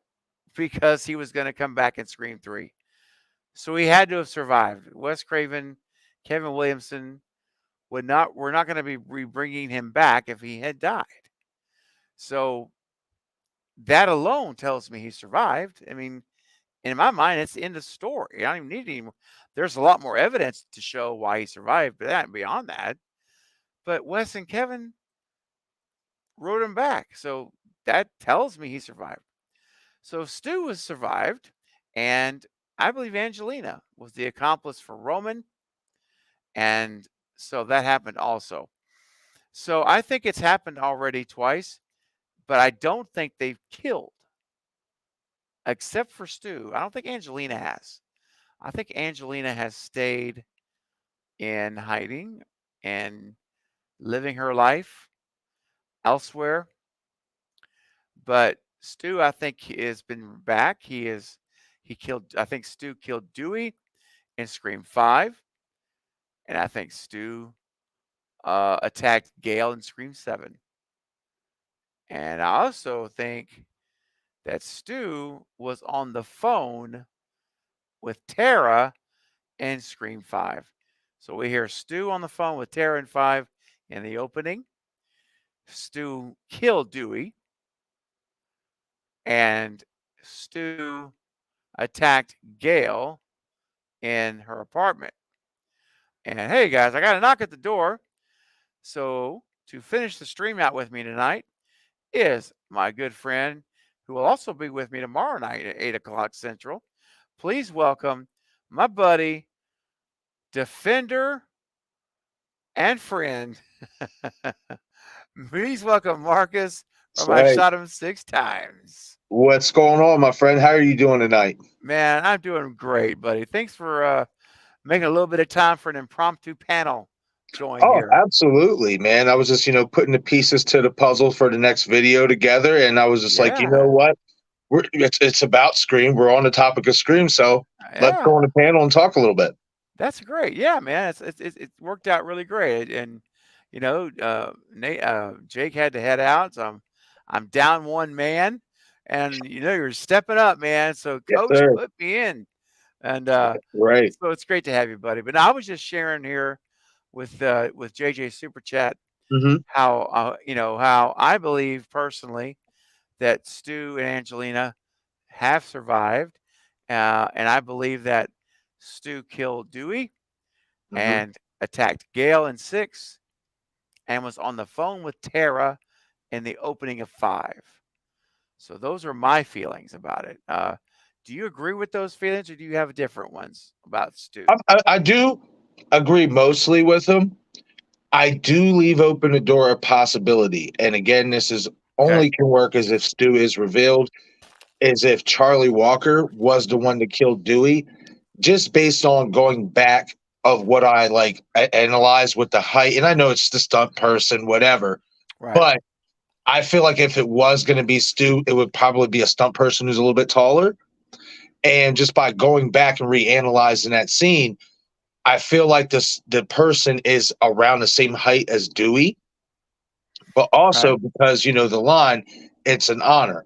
I personally think that if Charlie is alive and working with Stu, Stu basically gave him the green light to kill Dewey that way. But outside of, but it's still, of course, very possible with Stu because you also had the Stu style kill, the gutting from below the sternum. Yep. And plus, Dewey, it's legacy. He got away the first time and stuff. So it would mean a lot to Stu to have that feather in his cap. But everything else, yeah, man, I basically agree with. Like, it's like, though, you guys were talking about earlier with Scream 7. If we are going to bring Sydney back, make it a reason. Yeah, definitely. I don't want to just see her come back and it's like, oh, I'm here to help the Core 4. Right. It just wouldn't, especially now that she has a family. Like, I would like to see both her and Mark be involved. So it's going to be interesting to see how that plays out. But in terms of that question, like, will Ghostface like live or survive in the next film? I'm assuming that question was. Yeah. Oh, listen, I would not mind, if they were to try to pull what Wes Craven was going to do with Emma Roberts as Jill Roberts and have Ghostface live to another film when we follow them. I would love that for Stu Macher. But at the same time, I do think we all want a really good backstory that ties into everything that has a definitive ending. If this is going to be the last Scream movie with these characters, and I'm talking about the Carpenter characters, the Meeks, Sydney herself, if this is it, right? Like, I would like to see a definitive story arc for all of these characters. Killers involved as well. So it's going to be interesting, man. Listen, I'll tell you this, Steven. I love my Halloween. I do.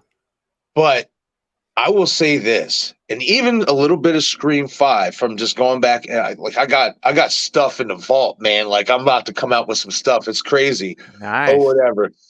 But like Scream 5 a little bit, but mostly Scream 6, especially in that Ghostface shrine. It's so revealing in terms of the possibilities for Scream 7. Like, it's nuts, man. Like, and it's interesting. It's fun to talk about. If you're a Scream fan, listen, we all talk about it. Wes Craven never intended for these new characters and all that stuff. But these are new creators now. So we got to keep that in mind. And I do think they definitely need to clean up with the writing, make things make a little bit more sense. Yeah. But I can't help but like the possibilities, I guess. Like, there's so many possibilities for the 7th film, and it's fascinating. It is, because we don't know, like that, like you say, it could be anything, man. They can really do anything, and at this point, we just want them to do something. But we know they will. I do, know they will. It's just a matter of time. It's all a matter of time. So JJ, that's our thoughts. Thank you for that super chat. Seriously, really appreciate it. And we got one more super chat to get to now. Hollywood guy coming in with a $5 super chat. Thank you so much. All right, now I may need your help to decipher this one here. It says, we have seen all of the kill outcome. Okay. What do you think they should do new? Oh, okay. I got you. We have seen family. Yep. Revenge kills. What can they do that is new? Well, I mean, if you're looking about motives, Marcus, motives generally are rooted in revenge. Right. Generally, in this kind of situation, it's premeditated. It's very planned out stuff. Right. So I don't know that we could get away from revenge. I mean, although, I'll say this: Scream 4 wasn't really revenge in the pure sense of revenge. It was more about seeking fame, Right. so that was a different motive than Right. that. Scream 1 was revenge, Scream 2 was revenge, Scream 3 was revenge. Roman wanted, revenge. Right. So the life he didn't have, he was. Scream 5 was not revenge. That was a new stab movie they wanted to make. Right. Scream 6 was revenge. Well, for the Yes. Baileys. Yes, for the Baileys. Not the other ones. Nope. Jason and Greg wanted to continue the movie. They're the cult, Stu Yeah. cult. They want to keep Yeah. going. That's So, true. so I don't know, man. What do you think? What could be some new motives that would be? I mean, you always had the motive, Marcus, of no motive. Right. Like, also, I think we need to keep this in mind too, especially, with the other killers outside of the killers whose motive was revenge. Billy's was revenge. Stu just did it for fun. He sure did. Mrs. Loomis, she did it out of revenge. Mickey wanted to do it for fame, kind of like Yeah, Jill. exactly. That's right. Roman, obviously revenge, and even though they revealed him alone, Angelina, we don't know what her motive was because we never got that revealed.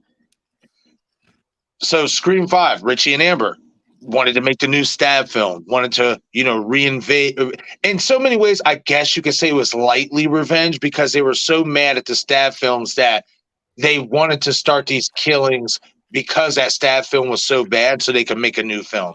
So in a light way, it was revenge against the studios, and stuff like that. And then Scream 6, obviously, with the killers that we got revealed with the Bailey Kirsch family, whatever their real names are, possibly connected to the Mockers. I don't know.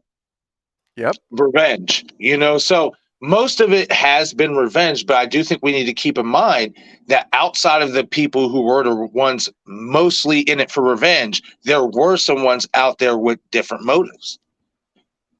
So in terms of a new, I feel like this, especially if they're going to be mirroring Scream 3, I think the reveal is going to be based on revenge, maybe in its own way. In terms of kill outcomes, I mean, I felt like the biggest opportunity, maybe I could be wrong, but I thought the biggest opportunity to maybe do a basic kill but present it on a broad scale that we would be like, oh my God, that's so different. It's cool. That's something we never thought could happen, is if Gail Weathers was killed on Times Square TV at her radio show, stuff like that, like something like that. And I felt like Scream 6 would have been the perfect opportunity for that based on the setting. And we didn't get that. So I feel like it depends on where we're at, but I feel like it's not really difficult to create new kills. It's up to the writers and the creators to make it happen.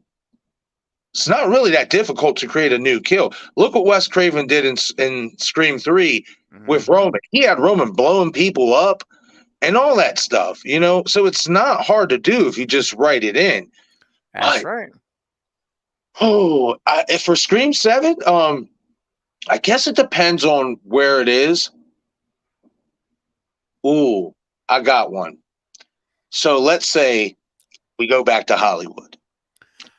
Yeah. And let's say the movie is going to be made now. Somebody decided we're going to make the new Stab movie, whatever. And our opening kill gets used for an ad for the movie. For the Stab movie. The opening kill, it's got to be one of our core characters, though. Okay. Maybe one of the core four, something like that. Maybe Chad, maybe Tara. I hate to say Chad, but possible. Somebody we're not going to expect.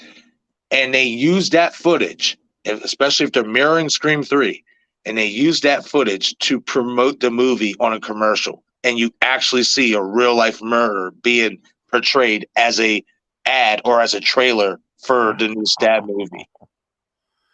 I mean, you talk about getting a little bit darker.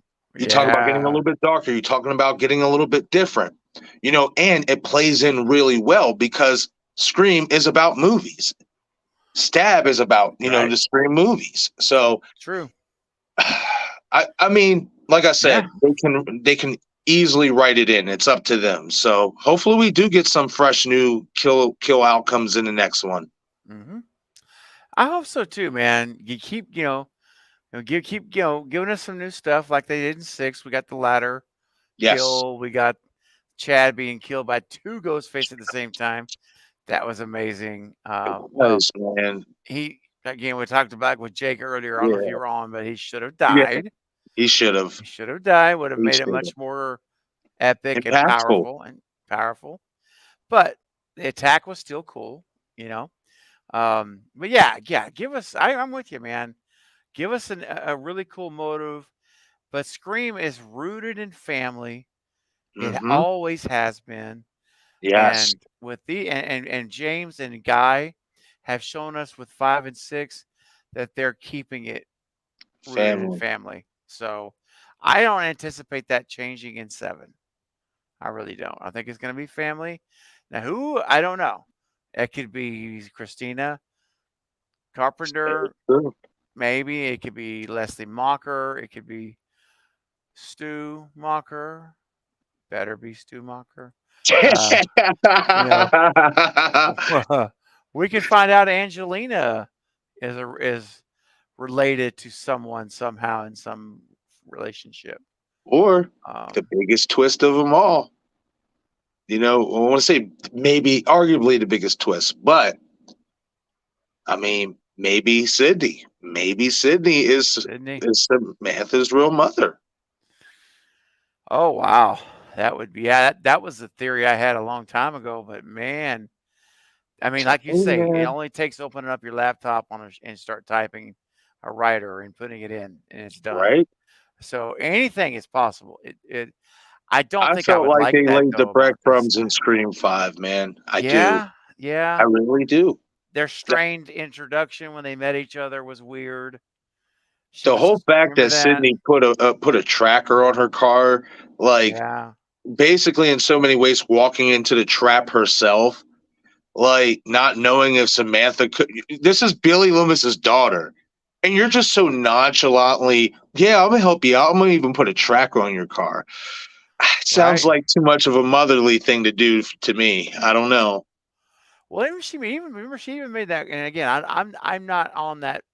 I'm not ready to go there, but she did make that comment about how she seems tough to Gail. Remember that?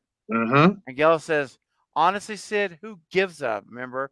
But Sid made that comment. She seems tough. Yeah. I'm like, So that's interesting too. It is. Yeah, man. I don't know. So many possibilities. There are a lot of possibilities.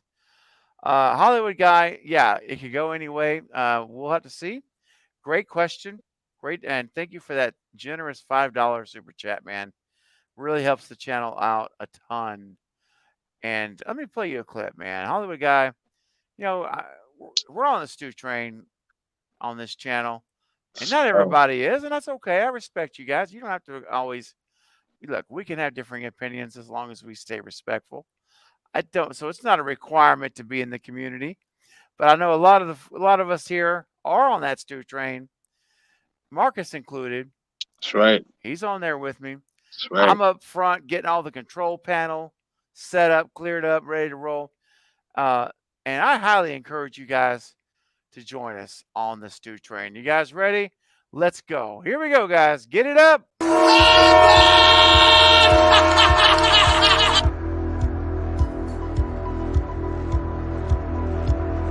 How would you envision Stu returning to Scream 5? Scarred? Well, he's not in 5, I'll tell you that. But whenever he comes back somewhere in the future, because that's what happens in horror movies all the time, they bring the killers back.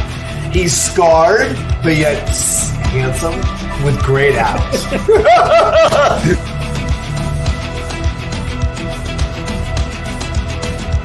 He feels he didn't die. I didn't, dude. I will throw a TV on my face right now to prove it. On TV, I will be like, here's the deal. This 2-ton TV, I'm going to throw on my face. And if I die, then I will let this moment go.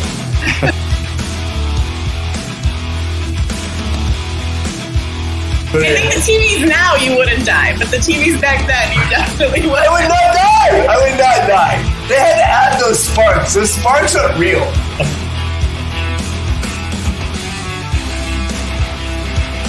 So I would like to argue on behalf of the Stu fans out there that he is still alive.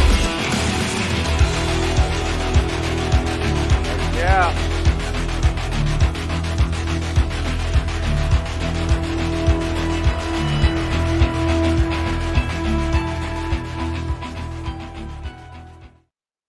Oh yeah. Right. Never gets old, my man. No, man. No, not at all. Never does. Oh, let's see. Now, yeah, Gail, Danielle had mentioned earlier. She said, "I hope Gail's opening kill on air." And Stu pulls off his mask on air. Oh my gosh! To call out Sydney. Oh, could you imagine? Gail's killed. He pulls the mask off, looks at the TV camera. I'm coming for you, Sydney. Oh my word, dude. Or the iconic surprise, Sydney. Surprise, Sydney. And then we get the opening credit. Right. You know, title card comes on. Oh Yes. man, dude. I will say this too, man. Hopefully, especially if this is where they're going to go and bring Stu back, and it's an incredible story all across the board. Can you please give us? I understand maybe Marcos Beltrami, you can't get him. Yeah. But can you at least do something that might sound like it? Like, come on, like this, especially for this one. Like, come on, I want to hear some Scream style themes. Like, come on, you got to bring it out. You do. I'm sorry. Like, no, nothing personal against Brian Tyler or anything, or his talent or anything like that. No, but I'm sorry, dude.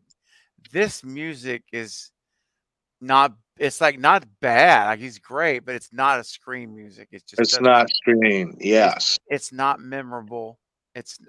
I can't remember any melody of those scores at all right now. No. And I can sit here and dude, recall those Scream melodies. Yep. Sydney's Lament. Yep. All of them. I can just hear them in my head. They're so memorable. They're so perfect for the scenes. That's right. If I'm in, I know Radio Silence likes they worked with them on the radio or not. This net, there's a little, and I respect loyalty. I really do. Absolutely. I really do. It's a big deal to me. Absolutely. So, and that's fine. But dude, I'm sorry. I'd be like, man, hey Brian, you did an awesome job on these two movies. We have a vision for this third one. We're gonna try a little something different. Right. And I would be speed dialing Marco. And I'd say, Marco Beltrami, how much? Just name the price. We want you to do this movie. Right. You have all the other components, especially if you get Nev back. Yeah. If you're gonna bring Matthew back, like Courtney, like this got to be it. Like you got to bring that music back. It has to be the Scream music. Yes. Like they used it. They used it for one of the Scream 6 trailer ads.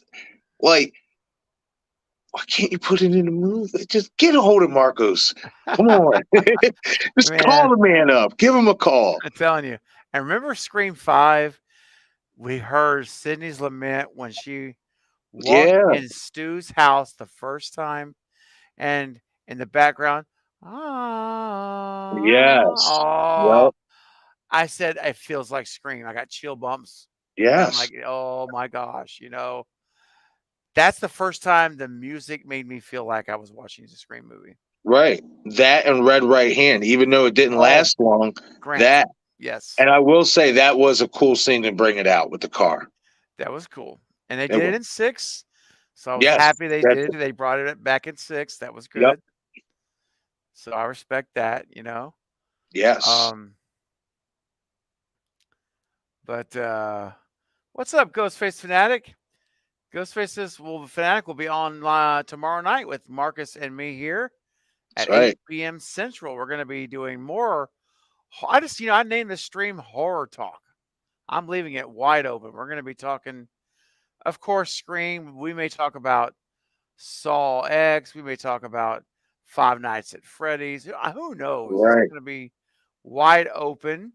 We're We about to may, have a stacked fall. yeah, that's true, man. There's a lot of movies that are wrapped up, and so Yep. those will still be coming out. That's The right. movies that are in production, they're on pause. Yes. Sadly, Unfortunately. I know. But Ghostface says, I really want Stu back, but I'm not sure if we're going to get him. That's why I'm not really getting my hopes up, because we really don't know for sure if we're going to get it. Our hopes up, will be disappointed. That is true. That's the risk we take. Yep. The old saying is hope for the best, prepare for the worst. Right. So I always know in the back of my mind, it may not happen, but I am going to have fun hoping it is and anticipating it will. And you know what? If it doesn't happen, I'll host a stream again, and we'll all mourn together of the missed opportunity that they missed to not bring him in. And then I'll set my sights on the Stu train. I'll go in there. I'll reprogram the train's computer to Scream 8, and the Stu train will be ready to go for that movie. We're just going to move it down the line. But yeah, I still think Scream 7, though, guys. They've laid they've put breadcrumbs in 5 and 6. There are subtle clues for Stu in both films. So, to me, oh no, we know, and I'm going to say this. I did a video about it the other day. In 2018, when asked about Scream, Matthew, because we didn't know when we were going to get another Scream movie, he did say the character was gone, dead. But you have to take a couple elements in that factor. Wes Craven was gone, so he didn't know if there was going to be a new creator that was going to come redo the movies, or even think about bringing him back, because the last time they tried to bring him back, it unfortunately fell through due to some circumstances. That's right. So that's, of course, why he said what he said. But now, over the last year, since Scream 5 has been released, this man has been going anywhere they ask him about it. He wants to come back. Yes, And but more importantly, he believes the character is alive. Yes. Now, me personally, especially compared from 2018, and then compared to when these movies start coming out, and I could be wrong, this is just speculation on my end. But I think when he was doing Scream 5, when he had his little cameos as Metal Ghostface and stuff like that, I personally think they already approached him, told him their vision, what they planned for, and assured him he will be back. Could be. I mean, that's just me personally. And like we talk about it all the time, you don't put all those Easter eggs in there if there's not going to be no payoff with the actual said character. It's just not. And I will give you this, because this is going to be for another video that I'm going to be bringing out here over the next couple of days, or whatever. I've been analyzing. I decided to go back and watch Scream 6. And I decided, because you know how we all, the boots, you know what I mean? The boots that people wear, the shoes and stuff like that or whatnot. Well, from first look, and I want to blow it up just to be 100% sure. But on first look, from the bodega scene, from the scene when Chad is getting stabbed by both Ethan and Quinn, the Ghostface boots that are being worn in those sequences are not the same as the one wearing boots in Gail's attack scene. Really? Have you been able to take images and side by side them on the same one? Yep. Yes. Really? And it's actually a lot more noticeable than you think when you really look at it. And all I'm going to say is this. It seems the ones that the Baileys were wearing were really flat, that sink into the ground, those type of, footwear. And the one that is at Gail's house seems to kind of have a little ridge to where you can see underneath it.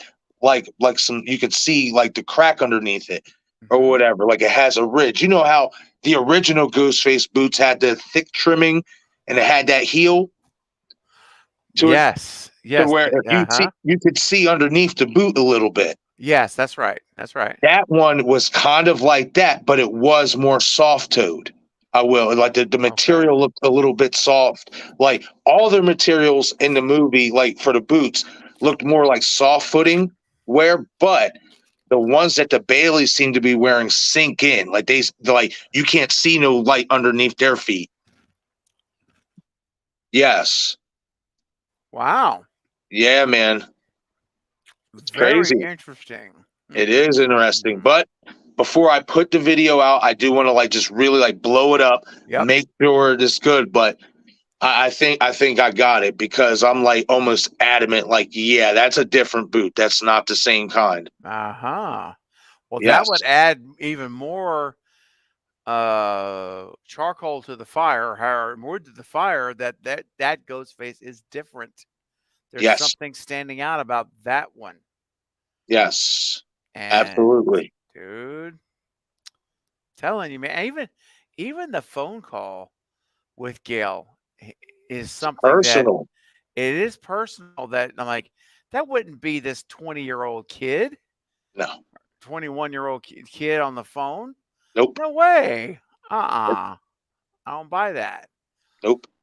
That's Stu Macher. I believe so. Man. I believe so.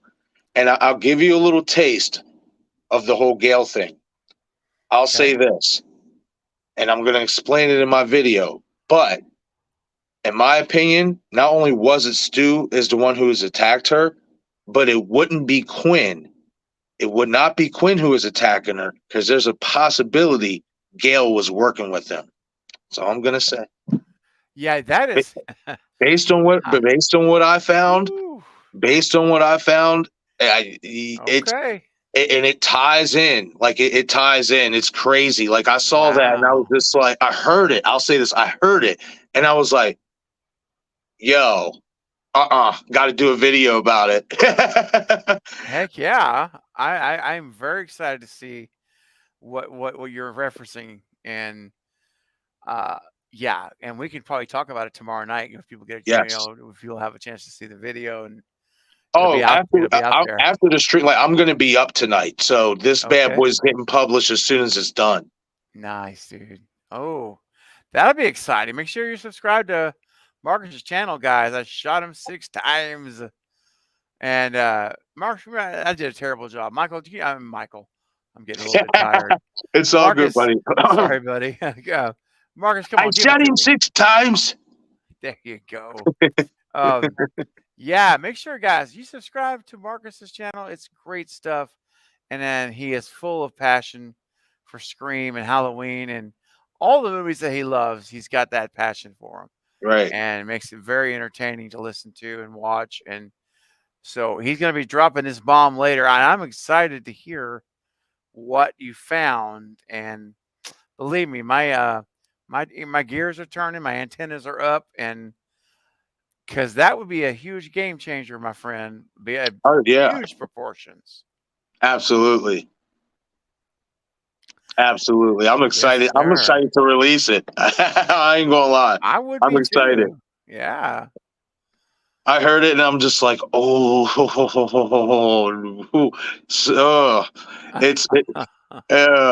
don't know. That's all I'm gonna say. I don't know. Yeah. Don't spoil it. Nope. You can save it. That's all right. Yeah. Yep. Now Jen Werner asked a question here. Now Jen's probably may already be gone, but that's all right. She may watch the replay tomorrow to finish the stream. Do you believe that watching streaming services constitutes crossing the picket lines? Well, sorry guys. Interesting question. I mean, if you're in the SAG, I guess this would be a SAG member. It wouldn't affect. I mean, we're not SAG members, so this is, it's a NA for us. But But if you're in the union, then I guess technically it probably would. I don't know. Hey, Marcus, what do you think, man? Because that's one of the things that they have an issue with is the streaming services getting compensated fairly. Do you believe that watching streaming services constitute crossing the picket line? Well, I mean, they're not acting though. She's not saying acting in a streaming show. It's the writers. like the writers and producers? Well, no, the Screen Actors Guild, the actors. Oh yeah. Yeah. Do you believe that watching streaming services constitutes crossing the picket line? I mean, man, that is a tough question. I mean, I just feel like this. You know, if they're working, and if you're working and you're putting in your heart and soul, no matter if you're working for big studios, if you're pushing out multi-million-dollar movies, or if you're working for a streaming platform, if you are putting the work in to push this type of content out, as well as if you're seen useful doing so, like you're seen as somebody who's top notch, why not get paid like it? That's just how I look at it. You know, if you put the time in, you put the work, you put the effort, the hard work, why not? Like, you know, there's agreements. That's why there's contracts and agreements. Right. You can come to agreement. Right. Yeah. I mean, I think for me too, man, like, I don't think watching it is crossing the picket line. This is my opinion. Right. I don't either, because I think now if you were going to go and do like a side job, you know, and like under the table or something, Right. acting, I would say absolutely that's not right. You're crossing the line. But if you're talking about just turning on Netflix or something and watching a show that's already been done, I mean, again, these are just our opinions. These aren't Gotcha. it's how we feel about it. Right. I don't personally see that as someone crossing the picket line, like breaking their agreements. I don't. So. Oh, so that's what you mean by it. See, okay. Yeah. Like they're saying. Then I have to agree with you. Yeah. Yeah. I just don't. I think, and again, some people might, and it's fine. I mean, it's just a matter of perspective. But to me, if I'm a member of the union and I turn on and watch Lincoln Lawyer, like I've been watching with Nev Campbell the last few days, I'm almost done with season 1. Nice. I personally would not feel like I'm crossing the line and breaking anything. I personally wouldn't feel that way. Now, if I was trying to negotiate a contract or act on something, absolutely, then I'm crossing. Right. I would feel like I knew I was breaking the rules. Right. So that's just kind of my thought. Yeah. It's a good question, though. It is a good question. It's something to, if you're a member of the union of SAG, it's something you need to think about for sure. Right. All right. Okay, guys, we're gonna go for just a little bit longer, and I'm gonna call it a night because Marcus and I and Ghostface Fanatic will be back tomorrow. Right. To continue the discussion. So, I'm gonna probably go, Marcus. I'm gonna go like maybe 10 more minutes. Okay. All right, and we're gonna call it a stream. So, I'll go ahead and do I always do on every stream at this time. It's last call. Last call for questions or comments. And any super chats that you guys are contemplating, this is the time to get those in. All right. We'll get to as many others as we can. I'm going through now to look at the questions that have come through. JT, what's up, man? Over at Mixed Bag of Videos, my good buddy JT. He says, could the rabbit hole go even further? Could Mark Kincaid be part of the cult? Part of Stu's master plan? Oh my gosh. Could you imagine, Marcus? Think about this, man. We get to the third, act or whatever, and we get the reveal that Mark is there and Stu, he's been working for Stu since Scream 3. The betrayal. The poor Sydney. I would feel so bad for her. Yeah, because she had kids with him. Yes. Ooh, that would be rough. Wow. That would be so rough. Her whole marriage was all manipulation the whole time. It's not really impossible to think. And at the same time, he was really like suspicious in Scream 3.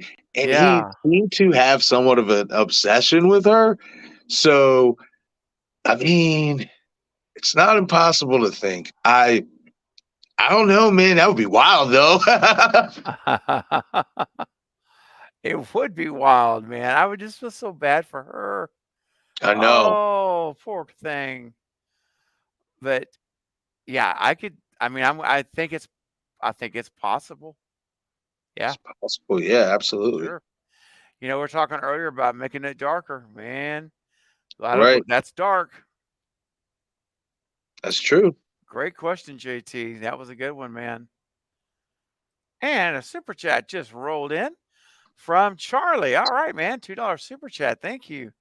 Says, what are your horror rules going to be in Scream 7? Oh, boy. Man, this is, that's a good one. Marcus, do you want to start? Are you going to think about that for a second? Well, I mean, what did Randy say in Scream 3? Because if it's going to mirror Scream 3, then the rules are going to kind of, I don't want to see be the same, but maybe somewhat similar to them. So the killer's always going to be superhuman. Stabbing him won't work. Yep. Shooting him won't work. Basically, you have to cryogenically freeze his head, decapitate him, or blow him up. Yep. There you go. That's good. That's it. So, maybe that's. Didn't he say something about everyone? Anyone, including the main character, can die. Guys. That includes you, Sydney. Right. Sorry. Yeah. That could include Samantha this time around. You know. That's right. Yeah. And of course, the most important one. The past always come back to bite you in the you know what. Whatever you think you know about the past, forget it. The past is not at rest. That's right. It's not at and rest. I personally think out of any rules that you can make up, that rule has to be recalled in Scream 7, especially if you do reveal Stu to be alive, because that is such a perfect line to lead into his reveal, because the past is not at rest, meaning he's never been at rest. He's still alive. He's never been at rest with his situation. You know, so that definitely has to be a rule right there spoken of in the film. For me, for my horror rules for Scream 7, take a lot of risks. You know, we got to get some of these characters out of there. We do. I know. I agree. Take risks. Tell a compelling story that ties into everything, or at least back to the original, like you set it out to be in Scream 5 to so many measures. Yeah.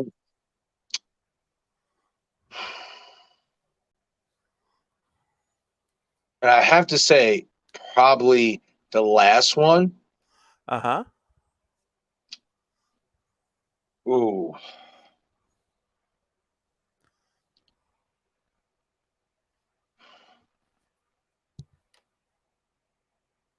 Give us 2 shock reveals instead of 1. Maybe even 3. I mean, you want to up the ante. This is supposed to be Radio Silence's version of Scream 3. This would be a perfect homage to Scream 3 if you have 3 different type of reveals. Wow. That ties in all together. Mm-hmm. You know, that like, would work. It would, man. Like, that would work, yeah. It's possible. Especially if you're gonna do Stu, man. Because you got the modern reveals, the friend groups, people who are going to be part of the cult. Yep. So we're going to get their reveals, and then we're going to have the shocking Stu reveal. Yes. So you're gonna, so those are all going to be like, oh man, what a great 3-person reveal. 2 people in the movie that we meet, get to know, or what if one of them, Marcus, we've known since Scream 5 and has been in part of it. It's possible. Dude. You know, I'll ask you this, because I have 2 people on that list, but one is really, really growing on me. One is really growing on me. All right. Mindy. Dude, I was going to say that too. What if Mindy was part of the Stu cult? It's not impossible. Yeah. I mean, We saw Samantha thought it was her underneath the costume. Yep. She somehow miraculously knew that Bailey and Ethan were the killers. Oh yeah, she was calling Ethan out as Ghostface like it's the middle of the movie. Right. And then right at the end, she says, I know it's Ethan and Bailey. Like that made no sense. Nope. But another thing, and I'll give this away. In Scream 5, and I'm not saying it could be a tie to anything, but it also could be a clue. It really could. All right. If you look on the mantle where Randy's, photos and stuff are, yeah, you see a movie theater that is like, it's just like a picture of a movie theater that is very reminiscent to the 1 and 6. Oh, really? Yes. Yep. I was watching Scream 5 because I was going to do my Randy video the other day. Yeah. And I caught that in there. I'm like, ooh, that movie theater. I said, it could mean nothing. It could just be something they bought to, pay homage to Randy because he loves movies and stuff. But I just thought that was really interesting, especially for Mindy. Yeah. And Mindy was the first one to walk by the mantle and say something about it. Yep. So, wow. I think it's possible, man. Like, she is, and then plus the way she gets attacked, it's like they never mean to kill her. Right. No. It's like cut to the arm and 5. And a little stab to the stomach. Yeah. Never to never to the neck, never to like nothing like that. It's I'm telling you, dude, that would be something. Well, dude, remember at the end of 6 when they're in the shrine and Quinn has not revealed herself. Sam says, that's Mindy. The only one left is Mindy. It can be Mindy. She suspected Mindy was a Ghostface killer, dude.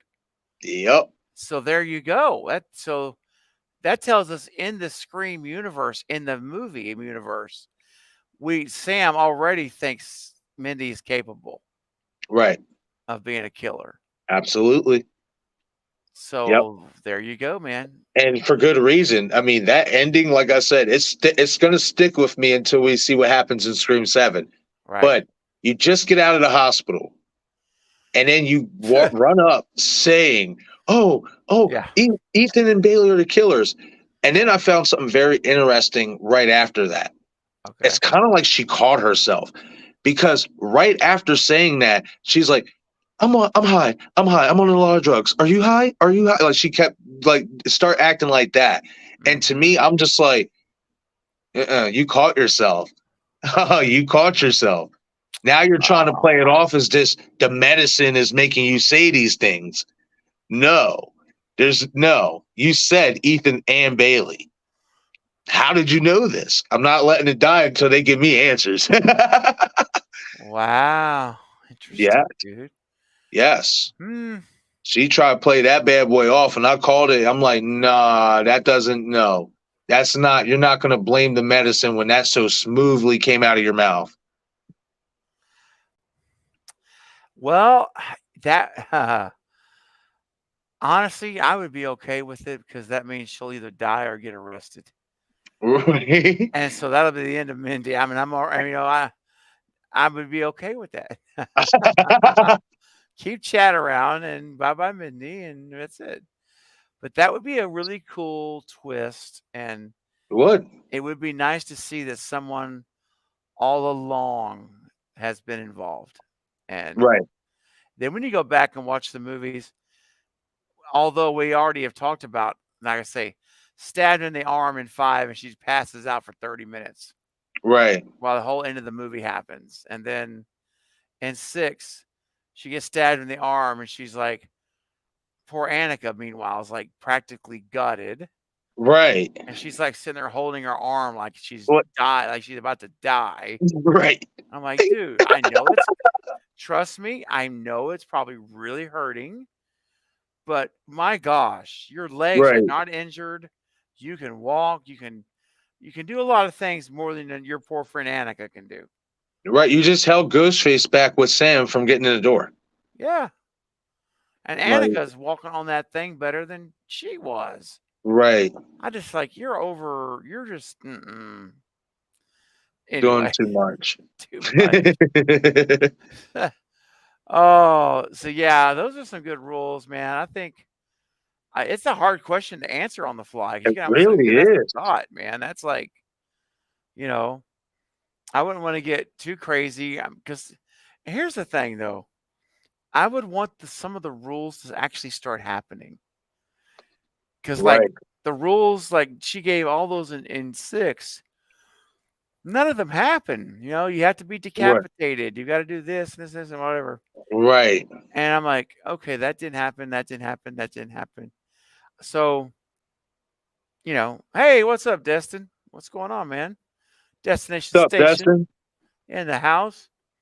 So I would just say that whatever the rules are, or if I was making them up, I would want to think of rules that actually will happen.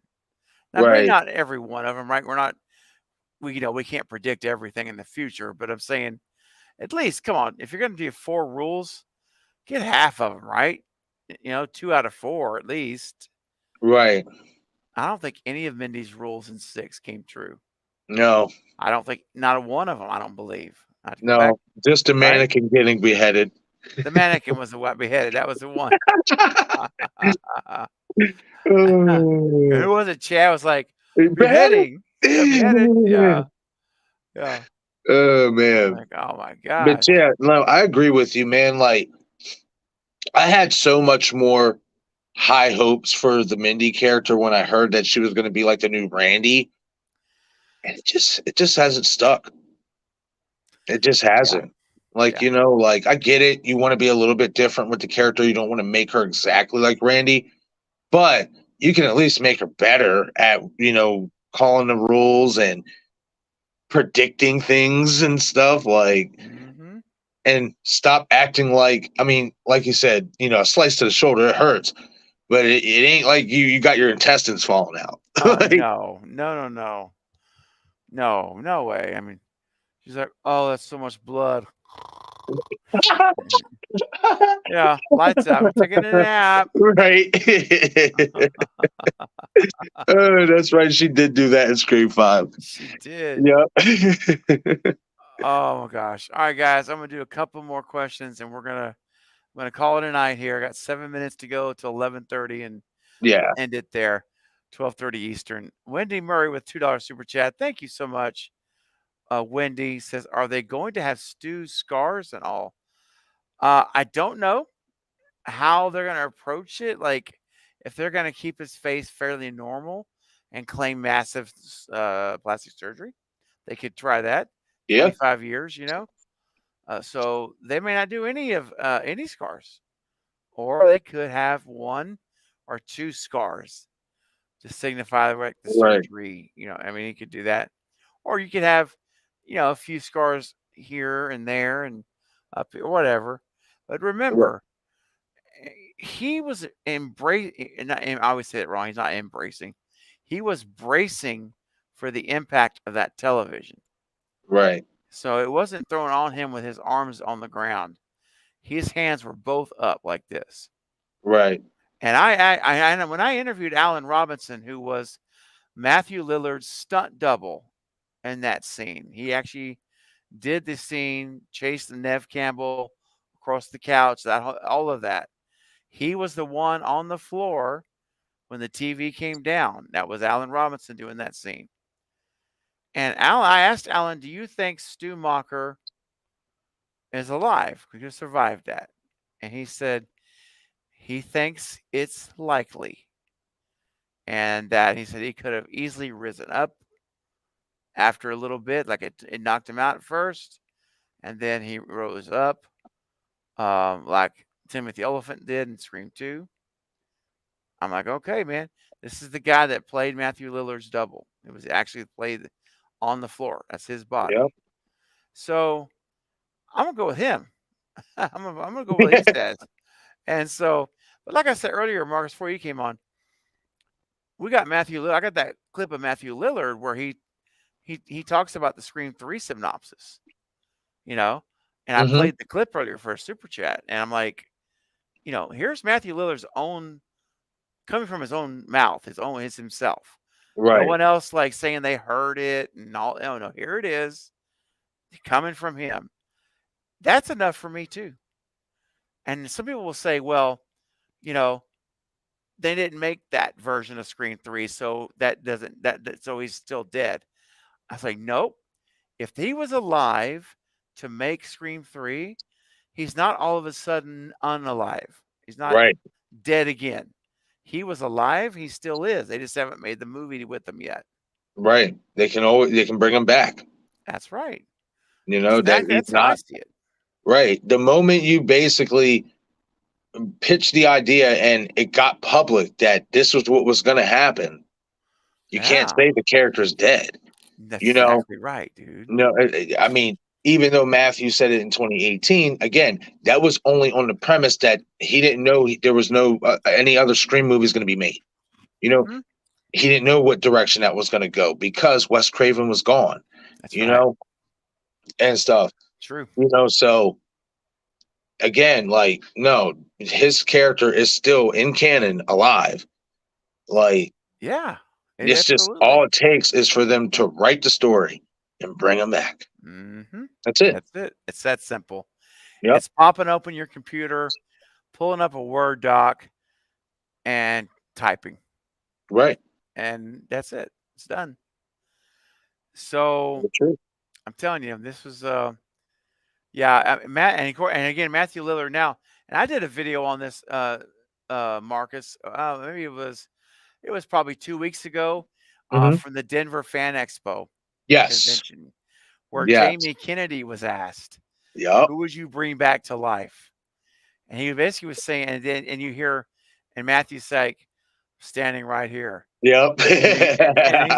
And Jamie's like, well, he says, yeah, I would bring Stu back, but you know what? You know the thing about that is, and he's like, I'm still alive. I says, Yep. that's right. He's still alive. I can't bring him back. He's not dead. Yep. And then Jamie, and they all laugh and stuff. And Jamie's like, who here thinks Stu Macher's still alive? Of course, the place erupted.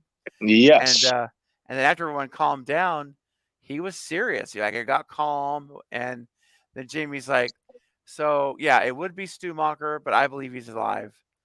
And so it would be somebody else. I forgot who. And he said that in the previous interview. I want to say interview or on his podcast before or whatever, talking about it. If I'm not mistaken, I want to say it was this podcast, but he said that. Like, he believes Stu Macher is alive because he was talking about the theory. Yeah. Yeah, he believes. Yeah, he believes Stu Macher is alive. He's a believer. He reinforced it again there as well. Yep. And so I said, "Ooh, I got to grab that clip, make that video, just because I'm gonna like any train that takes coal. Coal. You got to keep shoving the coal inside. Yep. It burns. Yep. I'm going to continue to grab that shovel and just pour on the fuel. Everything I've got, I'm going to keep putting it out there in the universe. That's right, man. Absolutely. And we'll be right here helping you. I know it, brother. I know that's right. Hey, what's up, Eric? The Bearded Entertainment in the house. What's up, Eric? What is up, my man? We're actually about to wrap this stream up. Yeah, Eric, Jason, I am so, you can tell I'm tired today. Jake was here earlier for a good while, like an hour and a half, and he had to run, unexpectedly, and Marcus jumped in, next man up, man, and we've been talking, carry on the discussion. It's been a lot of fun. What did Stu say? Yeah, man. Yeah, man.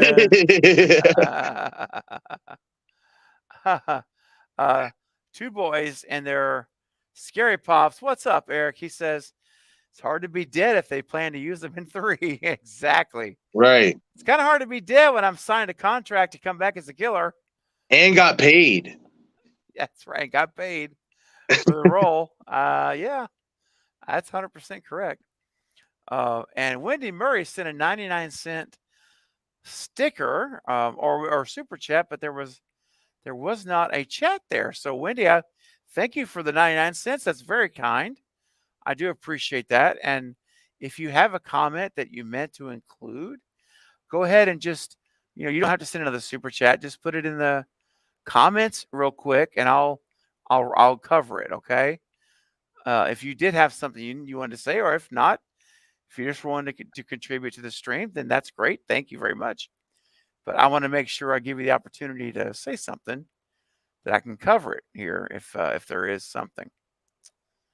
All right, and Wendy, thank you, Wendy. Okay. All right. Let's see. Thought I saw something I meant to pull up. Maybe I'm wrong. Okay. I feel like I need to play at least one more super chat clip before we end the stream here, Marcus. Do it. Any requests, man? Got any more Bobos? Man, I've got Bobo. I've got thigh grabbing screamer, and I've got tongue flicking dancer. Tongue flicking dancer. Oh yeah, Bobo number 4. All right, here we go for my last super chats and your generosity, guys.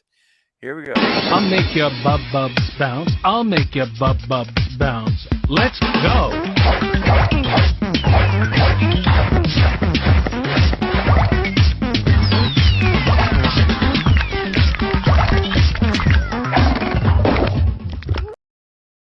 Oh man. Oh yeah. Never gets old.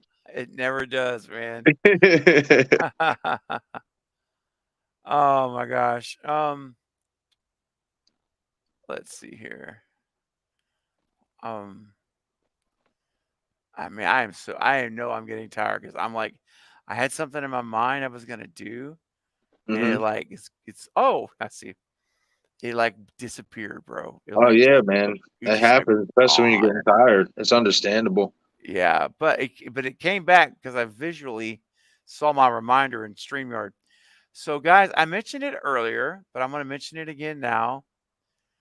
Tomorrow night is going to be awesome at 8 p.m. Central, right back here. That's 9 p.m. Eastern. It is going to be live horror talk with my buddy Marcus, who's on the screen right now. Well, he's behind Ghostface right now. And he's going to join me tomorrow along with Ghostface Fanatic, who's in the chat. They both will be my guests tomorrow night. And we're just going to talk horror. We're going to talk Scream. We're going to talk, who knows, maybe Halloween.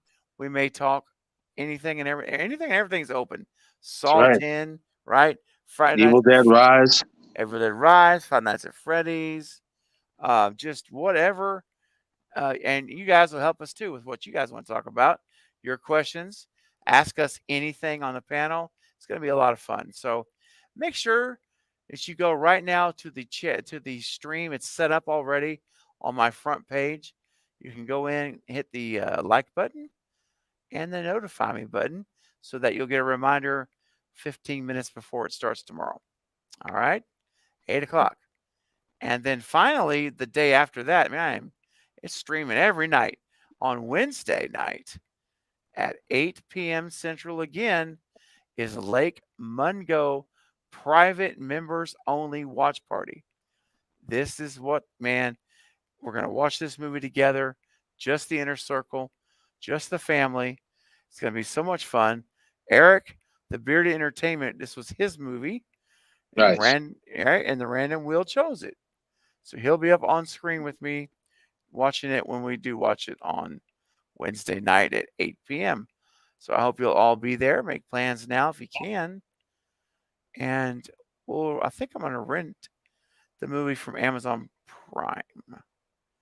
It's the plan. Yeah, I'm definitely going to show up for that because that caption sounds interesting.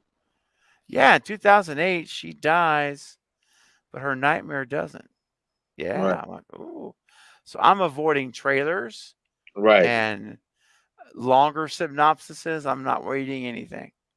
I want to be as blind as possible on regarding the movie. So, oh, that's right. Yeah, we'll see what it holds up. All right. Very good. Well, Marcus, thank you so much for coming on tonight. And guys, make sure Yeah, buddy, it was a real pleasure to have you, bud. Man, it's what we do. That's right.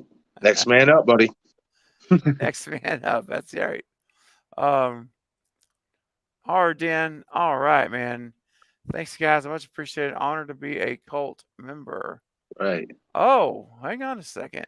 I missed it. Wait a minute. Oh, Eric, the Beard Entertainment gifted one membership just a minute ago, and it went to a horror den. So Nice. there you go. So glad that you have it. That's so awesome. Eric, thank you, bro, for your generosity, man, for donating a gig, for gifting, I should say, a live membership. That's wonderful.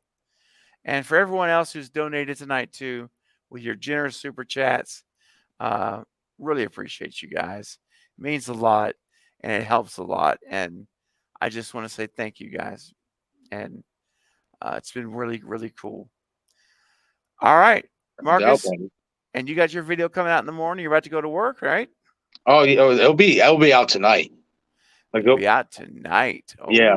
All right. Probably, I want to say roughly around 2:30, probably, because I want to make sure everything's spot on. Ooh, so you other night owls like us who may still be up at that time, check your notifications because you're not going to want to miss this video. I'm dying to see it in the morning. I'm going to watch it when I wake up because I want to be fresh when I watch it and take it all in. Take it all in. Yeah, absolutely. Yeah. Very excited. Jason, the nice one, you're so right, my friend.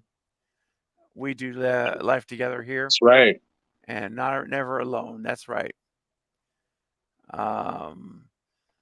Okay, guys. You guys are awesome. You guys are so cool. And I appreciate you.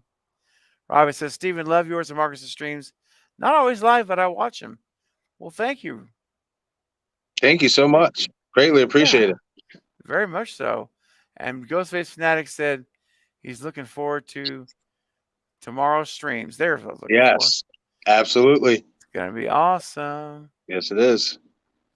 All right, guys. Thanks again, everyone. Marcus, I'll see you backstage for in a couple of seconds here. Yes, sir. Everyone else, it's been it's been fun. It's been real fun.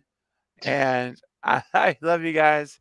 Don't forget, tomorrow or tonight or whenever and wherever you are, try to make someone's day or night a little bit better with you being in it, okay? Whether it's a surprise, whether it's a smile, a hug, whatever you can do, let them know they're important and just that little thing matters a lot. And you know what you'll find? It will make your day better as well. Much love to you all. You guys take care. See you tomorrow night with Marcus and Ghostface Fanatic. Good night, guys. See you, everybody. Bye.